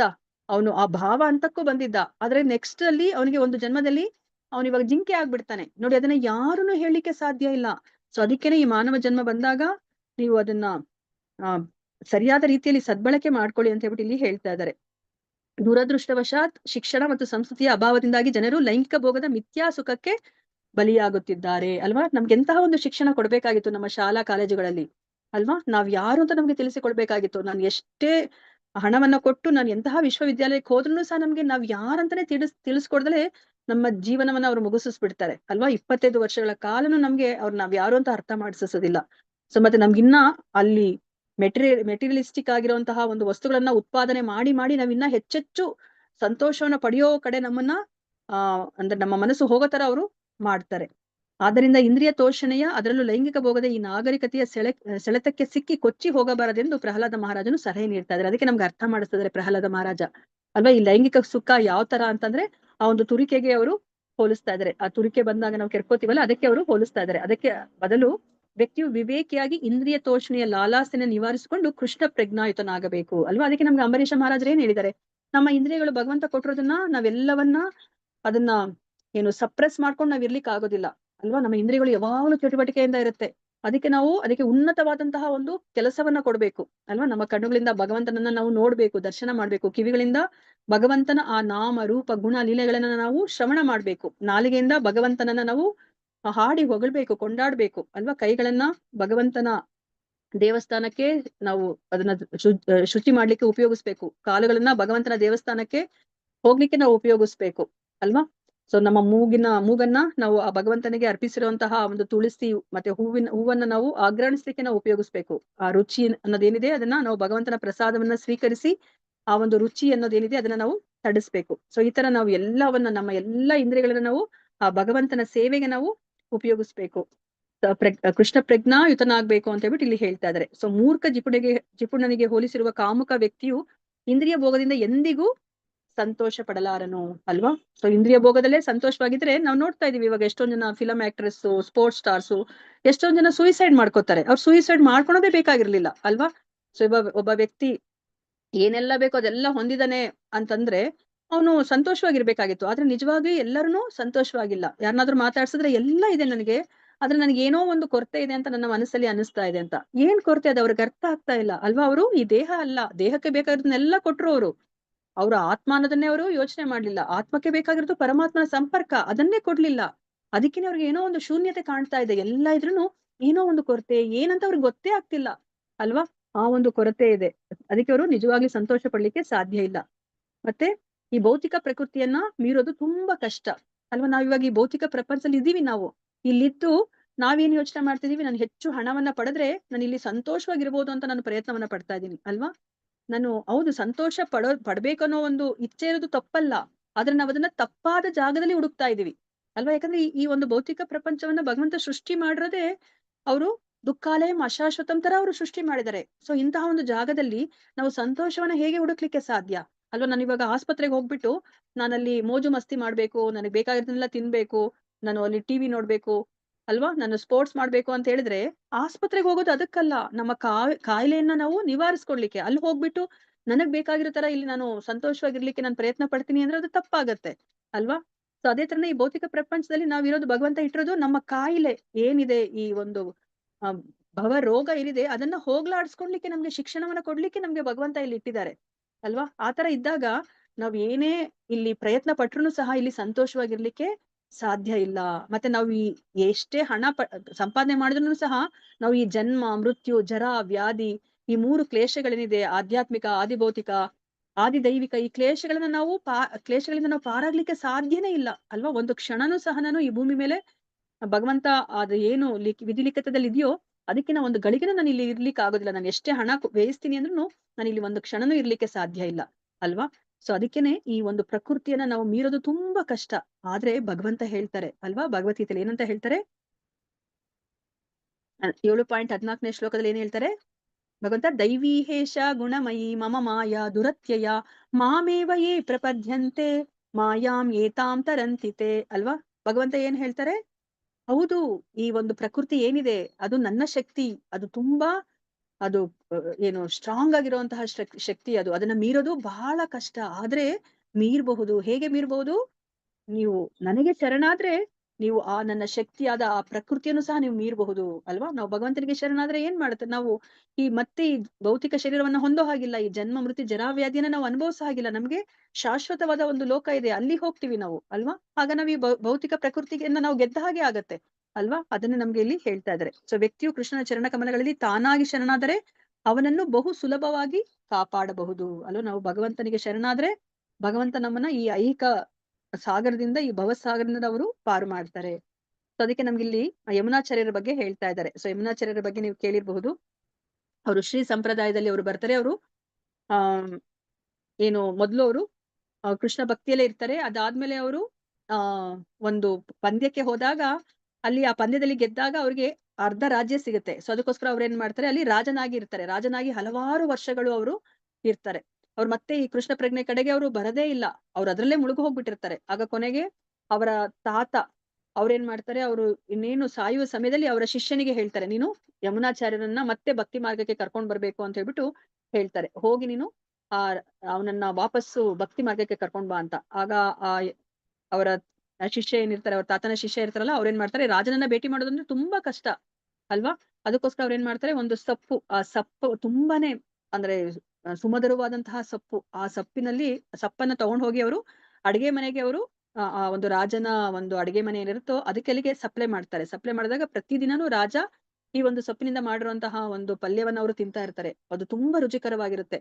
ಈ ತರ ಹಲವಾರು ದಿನಗಳ ಕಾಲ ಅವರು ಆ ಸೊಪ್ಪನ್ನ ಅವರು ಸಪ್ಲೈ ಮಾಡ್ತಾರೆ. ಅದಾದ್ಮೇಲೆ ಒಂದ್ ದಿವಸ ಅವರು ನಿಲ್ಲಿಸ್ಬಿಡ್ತಾರೆ. ನಿಲ್ಲಿಸಿದಾಗ ರಾಜನಿಗೆ ಇವಾಗ ಸೊಪ್ಪು ಸಿಗ್ತಾ ಇಲ್ಲ, ಅಂದ್ರೆ ಯಮುನಾಚಾರ್ಯರು ಆ ರಾಜನಾಗಿರ್ತಾರಲ್ಲ, ಅವ್ರಿಗೆ ಸೊಪ್ಪು ಸಿಗ್ತಾ ಇಲ್ಲ. ಅವರು ಅವಾಗ ಅವ್ರ ಬಗ್ಗೆ ಇದ್ರ ಬಗ್ಗೆ ವಿಚಾರಿಸ್ತಾರೆ, ಯಾಕೆ ನೀವು ಇದು ಸೊಪ್ಪಿನ ಪಲ್ಯ ಮಾಡಿಲ್ಲ ಅಂತ ಹೇಳಿದಾಗ, ಅದನ್ನ ತಂದ್ಕೊಡೋರು ಇವಾಗ ತಂದ್ಕೊಡ್ತಾ ಇಲ್ಲ ಅಂತ ಹೇಳಿದಾಗ, ಯಾರದು ತಂದ್ಕೊಡ್ತಾ ಇದ್ದಿದ್ದು ಅಂತ ಹೇಳಿ ತಿಳ್ಕೊತಾರೆ. ತಿಳ್ಕೊಂಡಾಗ ಆ ವ್ಯಕ್ತಿ ಯಾರು ಅಂತ ಗೊತ್ತಾಗುತ್ತೆ. ಆಮೇಲೆ ಆ ವ್ಯಕ್ತಿ ಹೇಳ್ತಾರೆ, ನಾನು ಇವಾಗ ರಾಜನನ್ನ ನಾನೇ ಖುದ್ದಾಗಿ ನಾನು ಭೇಟಿ ಮಾಡ್ತೀನಿ ಅಂತ ಹೇಳಿದಾಗ ಆಯ್ತು ಅಂತ ಅವ್ರು ಒಪ್ಪಿಗೆನ ಕೊಡ್ತಾರೆ. ಸೊ ಅವಾಗ ಅವರು ಹೇಳ್ತಾರೆ ಯಮುನಾಚಾರ್ಯರಿಗೆ, ಸೊ ಈ ತರ ನಿಮ್ಮನ್ನ ಭೇಟಿ ಮಾಡೋದು ತುಂಬಾ ಕಷ್ಟ ಇತ್ತು, ಅದಕ್ಕೋಸ್ಕರ ನಾನು ಈ ಒಂದು ಮಾರ್ಗದಿಂದ ನಿಮ್ಮನ್ನ ನಾನು ಭೇಟಿ ಆದೆ. ಸೊ ಇವಾಗ ನಾನು ನಿಮ್ಮ ತಾತ ಹೇಳಿದ್ದಾರೆ, ಸೊ ನಿಮ್ಮನ್ನ ಕರ್ಕೊಂಡ್ ಬರ್ಲಿಕ್ಕೆ ಅವರು ನಿಮ್ಗೆ ತುಂಬಾ ಅಪಾರವಾದ ಒಂದು ನಿಧಿಯನ್ನ ಇಟ್ಟಿದ್ದಾರೆ, ಅದನ್ನ ನಿಮ್ಗೆ ಕೊಡ್ಬೇಕು, ಅದಕ್ಕೋಸ್ಕರ ನಿಮ್ಮನ್ನ ನಾನು ಕರ್ಕೊಂಡು ಹೋಗ್ಲಿಕ್ಕೆ ಬಂದಿದ್ದೀನಿ ಅಂತ ಹೇಳಿದಾಗ ಯಮುನಾಚಾರ್ಯರು, ಹೌದಾ, ಹಾಗಾದ್ರೆ ನನ್ನ ಸೇವಕರನ್ನ ಕಳಿಸ್ತೀನಿ, ನನ್ನ ಭಟ್ರನ್ನ ಕಳಿಸ್ತೀನಿ, ಆ ನಿಧಿಯನ್ನ ನನಗೆ ಕೊಟ್ಬಿಡಿ ಅಂತ ಹೇಳಿದಾಗ, ಆ ತರ ಆಗೋದಿಲ್ಲ, ಯಾಕಂದ್ರೆ ನಿಮ್ಮ ತಾತ ಏನ್ ಹೇಳಿದಾರೆ ಅಂದ್ರೆ ಖುದ್ದಾಗಿ ನೀವೇ ಬರ್ಬೇಕು ಅಲ್ಲಿಗೆ ಅಂತ ಹೇಳಿದ್ದಾರೆ ಅಂತ ಹೇಳಿದಾಗ ಯಮುನಾಚಾರ್ಯರು ಸರಿ ಆಯ್ತು ಅಂತ ಹೇಳ್ತಾರೆ. ಮತ್ತೆ ನಿಮ್ ಜೊತೆ ಯಾರುನು ರಾಜ ಭಟ್ರೆ ಆಗ್ಲಿ ಯಾರು ಬರಬಾರ್ದು, ನಿಮ್ಮ ಜೊತೆ ನೀವು ಏಕಾಂಗಿಯಾಗಿ ನನ್ನ ಜೊತೆ ಬರ್ಬೇಕು ಅಂತ ಹೇಳಿದಾಗ ಆಯ್ತು ಅಂತ ಹೇಳ್ತಾರೆ. ಅವರು ಕಾಡು ಮೇಡುಗಳನ್ನೆಲ್ಲ ದಾಟ್ಕೊಂಡು ಆ ಒಂದು ಜಾಗಕ್ಕೆ ಅವ್ರು ಹೋಗ್ಬೇಕಾಗಿರುತ್ತೆ. ಅವಾಗ ಆ ಕಾಡು ಮೇಡುಗಳನ್ನ ದಾಟ್ತಾ ಇರ್ಬೇಕಾದ್ರೆ ಅವ್ರು ಇವಾಗ ಭಗವದ್ಗೀತೆನ ಹೇಳಲಿಕ್ಕೆ ಶುರು ಮಾಡ್ತಾರೆ. ಅವರ ಶಿಷ್ಯ, ಅವರ ತಾತನ ಶಿಷ್ಯ ಹೇಳ್ತಾ ಹೇಳ್ತಾ ಹೇಳ್ತಾ 12ನೇ ಅಧ್ಯಾಯಕ್ಕೆ ಬಂದಾಗ, ಆಗ ಅವರು ಆ ಭಕ್ತಿ ಬಗ್ಗೆ ಆ ಎಲ್ಲ ಶ್ಲೋಕಗಳನ್ನ ಕೇಳಿದಾಗ ಯಮುನಾಚಾರ್ಯರ ಕಣ್ಣಲ್ಲಿ ನೀರು ಧಾರಾಕಾರವಾಗಿ ಸುರಿದು ಹೋಗ್ಬಿಡುತ್ತೆ. ಆಗ ಅವ್ರಿಗೆ ಪ್ರಜ್ಞೆ ಬರುತ್ತೆ, ನಾನು ಎಂತಹ ಒಂದು ಜೀವನವನ್ನ ಮಾಡ್ಬಿಟ್ಟೆ, ನಾನು ಇಷ್ಟು ವರ್ಷಗಳ ಕಾಲ ನಾನು ಭಕ್ತಿ ಮಾರ್ಗದಿಂದ ನಾನು ಏನು ದೂರ ಉಳ್ಕೊಂಡ್ಬಿಟ್ನಲ್ಲ, ನಾನು ಹೇಗೆ ಇಂತಹ ಜೀವನವನ್ನ ನಾನು ಕಳೆದ್ಬಿಟ್ನಲ್ಲ ಅಂತ ಹೇಳ್ಬಿಟ್ಟು ಅವ್ರು ದುಃಖಿಸ್ಕೊಂಡು ಅವ್ರು ಅಳ್ತಾರೆ. ಸೊ ಕೊನೆಗೆ ಅವರ ಮನಸ್ಸು ಪರಿವರ್ತನೆ ಆಗತ್ತೆ.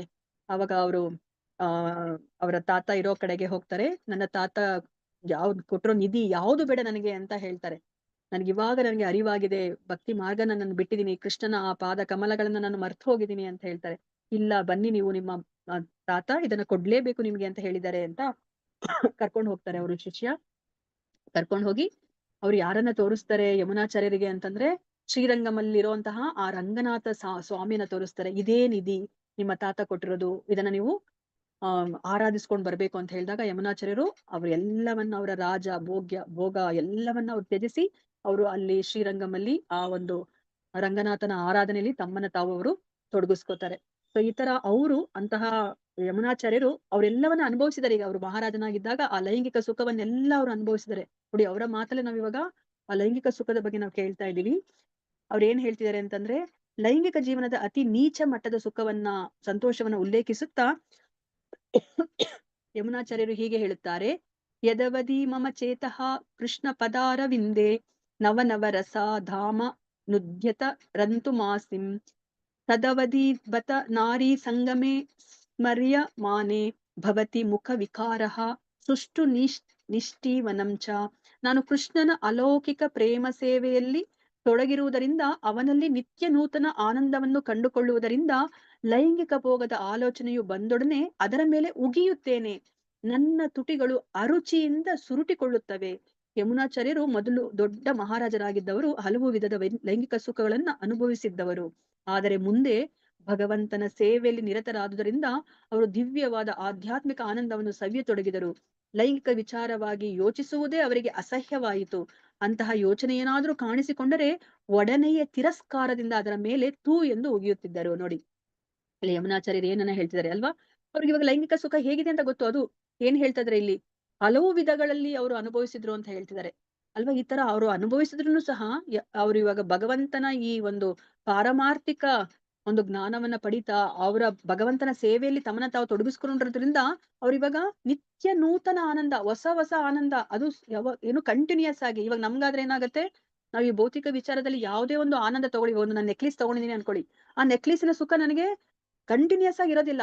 ಅದನ್ ಬಿಟ್ಟು ಇವಾಗ ನನ್ನ ಪಕ್ಕದ ಮನೆಯವ್ರು ಇನ್ಯಾವ್ದಾದ್ರು ಒಂದು ಹೊಸ ಡಿಸೈನ್ ಹಾಕೊಂಡ್ ಬಂದ್ರೆ ಅವಾಗ ನನ್ ಬೇಜಾರಾಗುತ್ತೆ, ಅಯ್ಯೋ ಇದಕ್ಕೆ ಎಷ್ಟೊಂದು ಹಣ ಸುರಿದ್ನಲ್ಲ, ಈ ಒಂದು ಹೊಸ ಡಿಸೈನ್ ಎಷ್ಟ್ ಚೆನ್ನಾಗಿದೆಯಲ್ಲ ಅಂತ ಹೇಳ್ಬಿಟ್ಟು ಆ ಒಂದು ಸುಖ ಸಂತೋಷ ಏನಿತ್ತು ಅದು ಹೊರಟೆ ಹೋಗುತ್ತೆ ಅಲ್ವಾ? ಮೊಬೈಲು ಅಷ್ಟೇ, ಮೊಬೈಲ್ ಅಲ್ವಾ, ನಾವ್ ಎಷ್ಟು ದುಡ್ಡು ಹಾಕಿ ತಗೊಂಡ್ ಬರ್ತೀವಿ, ಅದಾದ್ಮೇಲೆ ಇನ್ನು ಸ್ವಲ್ಪ ದಿವಸಕ್ಕೆ ಬೇರೆ ಒಂದು ಇನ್ನ ಚೆನ್ನಾಗಿರೋ ಹೈಯರ್ ವರ್ಷನ್ ಮಾಡಲ್ ಬರುತ್ತೆ. ಅವಾಗ ಏನಾಗುತ್ತೆ, ಅಯ್ಯೋ ಅಂತ ನನಗೆ ಸಂತೋಷನೇ ಕೊಡೋದಿಲ್ಲ. ಆ ವಸ್ತು ಏನ್ ಸಂತೋಷ ಕೊಡ್ತಿತ್ತು ಆ ವಸ್ತು ಈಗ ನಮ್ಗೆ ಸಂತೋಷ ಕೊಡ್ತಾ ಇಲ್ಲ. ಈ ಭೌತಿಕ ವಿಷಯಗಳಲ್ಲಿ ಇದೇ ತರನೇ ಸಂತೋಷವನ್ನ ನಾವು ಅನುಭವಿಸೋದು. ಅದಕ್ಕೇನೆ ಹೇಳ್ತಾರೆ ಇದು, ಸೊ ಇದು ಫ್ಲಿಕರಿಂಗ್ ಹ್ಯಾಪಿನೆಸ್ ಅಂತ ಕರೀತಾರೆ. ಒಂದು ಕ್ಷಣಿಕ ಸುಖ ಅಷ್ಟೇನೆ. ಆದ್ರೆ ಭಗವಂತನ ಆ ಒಂದು ಅಲೌಕಿಕ ಆ ಒಂದು ಆನಂದ ಏನ್ ಸಿಗುತ್ತೆ ಭಗವಂತನ ಸಂಪರ್ಕದಲ್ಲಿ, ಅದು ಅಲೌಕಿಕವಾದದ್ದು, ಅದು ನಿತ್ಯ ನೂತನವಾದದ್ದು ಅಲ್ವಾ? ಅದು ಯಾವಾಗ್ಲೂ ಆನಂದಾಂಬುದಿ ವರ್ಧನಂ, ಅದು ಹೆಚ್ಚೆಚ್ಚಾಗುತ್ತಾ ಹೋಗ್ತಾ ಇರುತ್ತೆ ಹೊರತು ಅದು ಯಾವತ್ತೂ ಸಹ ನಮ್ಗೆ ಅದು ಕಡಿಮೆ ಅನ್ಸೋದೇ ಇಲ್ಲ ಅಲ್ವಾ? ಇವಾಗ ಅದಕ್ಕೆ ನಮ್ಗೆ ಏನಾಗುತ್ತೆ, ಚಾಂಟಿಂಗ್ ಮಾಡ್ತಾ ಮಾಡ್ತಾ ಅದ್ರ ರುಚಿ ಬಂದ ತಕ್ಷಣನೇ ನಮ್ಗೆ ಇನ್ನ ಒಂದ್ ರೌಂಡ್ ಮಾಡೋಣ ಅಂತ, ಇನ್ನ ಒಂದ್ ರೌಂಡ್ ಮಾಡೋಣ ಅಂತ ಅನ್ಸುತ್ತೆ ಹೊರತು ಅಯ್ಯೋ ಸಾಕಪ್ಪ ಇದನ್ನ ನಿಲ್ಸೋಣ ಅಂತ ಅನ್ಸೋದಿಲ್ಲ. ಅಂದ್ರೆ ರುಚಿ ಬಂದಿರೋರ್ಗೆ ಹೇಳ್ತಾ ಇದೀನಿ ನಾನು. ರುಚಿ ಬಂದಾಗ ಅಲ್ವಾ ಅದು ನಿಜವಾದಂತಹ ಸಂತೋಷ, ಅದು ನಿತ್ಯ ನೂತನವಾದಂತಹ ಸಂತೋಷ, ಅದು ಆನಂದಾಂಬುದಿ ವರ್ಧನಂ ಅನ್ನುವಂತಹ ಸಂತೋಷ. ಅದನ್ನೇ ನಮ್ಗೆ ಇಲ್ಲಿ ಹೇಳ್ತಾರೆ ನೋಡಿ. ಅಂತಹ ಸಂತೋಷವನ್ನ ಯಮುನಾಚಾರ್ಯರೀಗ ಆ ಒಂದು ಶ್ರೀರಂಗನಾಥನ ಒಂದು ಆರಾಧನೆಯನ್ನ ಮಾಡ್ತಾ ಅವರ ಕೈಂಕರ್ಯವನ್ನ ಮಾಡ್ತಾ ಅವ್ರು ಅದನ್ನ ಅನುಭವಿಸಿದ್ರು. ಅದಾದ್ಮೇಲೆ ಅವ್ರಿಗೆ ಇವಾಗ ಆ ಒಂದು ಆಲೋಚನೆ ಬಂದ್ರು ಸಹ ಅವ್ರಿಗೆ ಇವಾಗ ಮುಖ ಎಲ್ಲ ಅದು ಏನು ಯಾವ ತರ ಆಗ್ತಿದೆ, ಅವ್ರಿಗೆ ತಿರಸ್ಕಾರದಿಂದ ಅವರು ನೋಡ್ತಾ ಇದಾರೆ ಅದನ್ನ. ಅರುಚಿ ಅನಿಸ್ತಾ ಇದೆ, ಎಂತಹ ರುಚಿಯನ್ನ ನಾನು ಅನುಭವಿಸಿದ್ನಲ್ಲ ಅದೇನೇ ಶ್ರೇಷ್ಠ ಸುಖ ಅಂತ ಹೇಳ್ಬಿಟ್ಟು ನಾನು ಅನುಭವಿಸಿದ್ನಲ್ಲ ಅಂತ ಹೇಳಿ ಅವ್ರದನ್ನ ಆ ಒಂದು ವಿಷಯದ ಬಗ್ಗೆ ಅವರು ತೂ ಅಂತ ಹೇಳ್ಬಿಟ್ಟು ಇಲ್ಲಿ ಹೋಗಿತ್ತಾ ಇದ್ದಾರೆ ನೋಡಿ. ಯಮುನಾಚಾರ್ಯರು ಅವ್ರಿವಾಗ ಈ ಲೈಂಗಿಕ ಸುಖದ ಬಗ್ಗೆ ಇಲ್ಲಿ ನಮ್ಗೆ ಹೇಳ್ತಾ ಇದ್ದಾರೆ. 46ನೇ ಶ್ಲೋಕ ದೊಡ್ಡದಿದೆ, ಇದನ್ನ ನೆಕ್ಸ್ಟ್ ವೀಕ್ ಅಲ್ಲಿ ಮಾಡೋಣಂತೆ.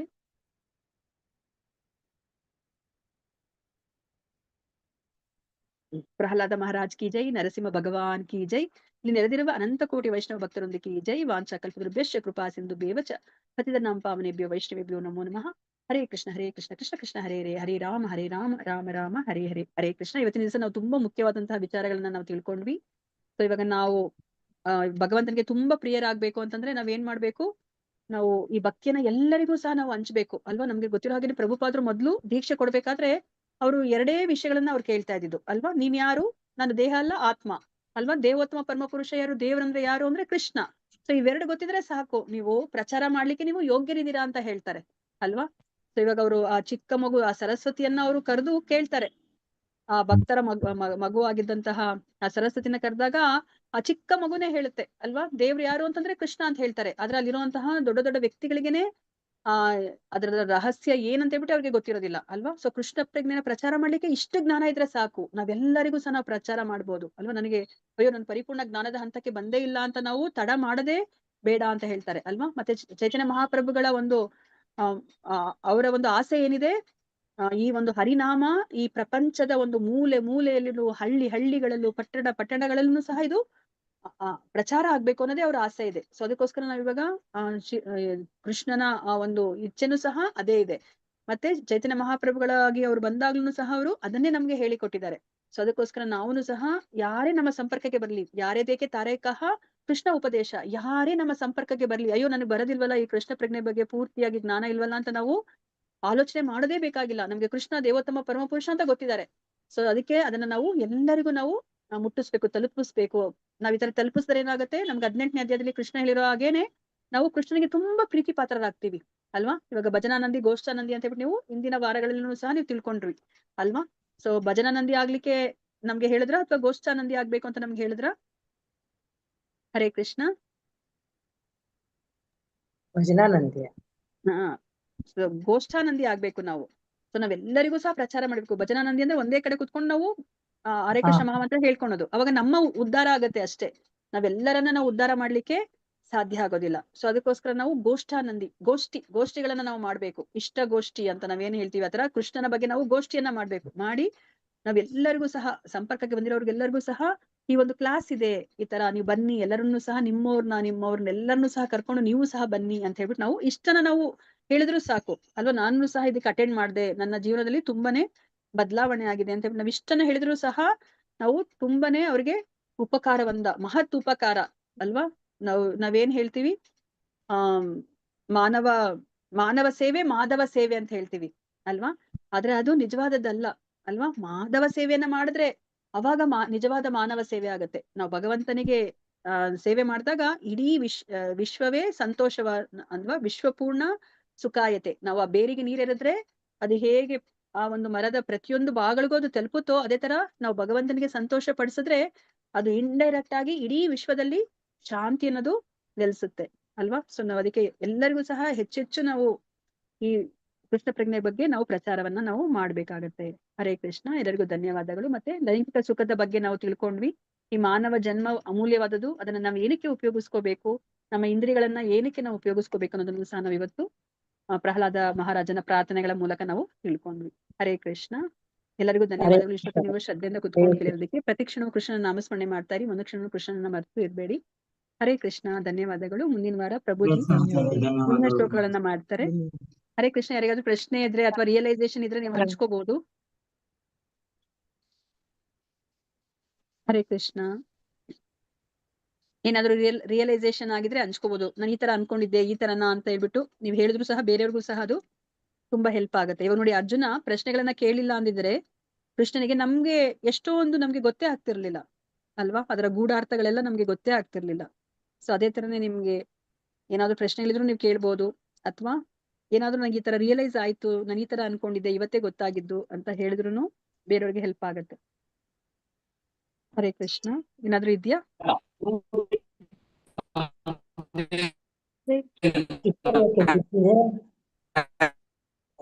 ಸಣ್ಣ ಸ್ಟಿಕರ್ ಹೆಂಗೆ ಇಟ್ಕೋತೀಯ? ಕೃಷ್ಣ ಮಾತಾಜಿ. ಹೇಳಿ ಮಾತಾಜಿ. ಮಾತಾಜಿ, ನನಗೆ ಯಾವಾಗ್ಲಿಂದ ಒಂದು ಡೌಟ್ ಇದೆ ಮಾತಾಜಿ. ಇದು ಏನು ಅಂತ ಯಮುನಾಚಾರ್ಯರ ಬಗ್ಗೆ ಗೊತ್ತಿರಲಿಲ್ಲ ಮಾತಾಜಿ, ನಿಮ್ಮಿಂದ ಗೊತ್ತಾಯ್ತು. ಯಮುನಾಚಾರ್ಯರ ಬಗ್ಗೆ.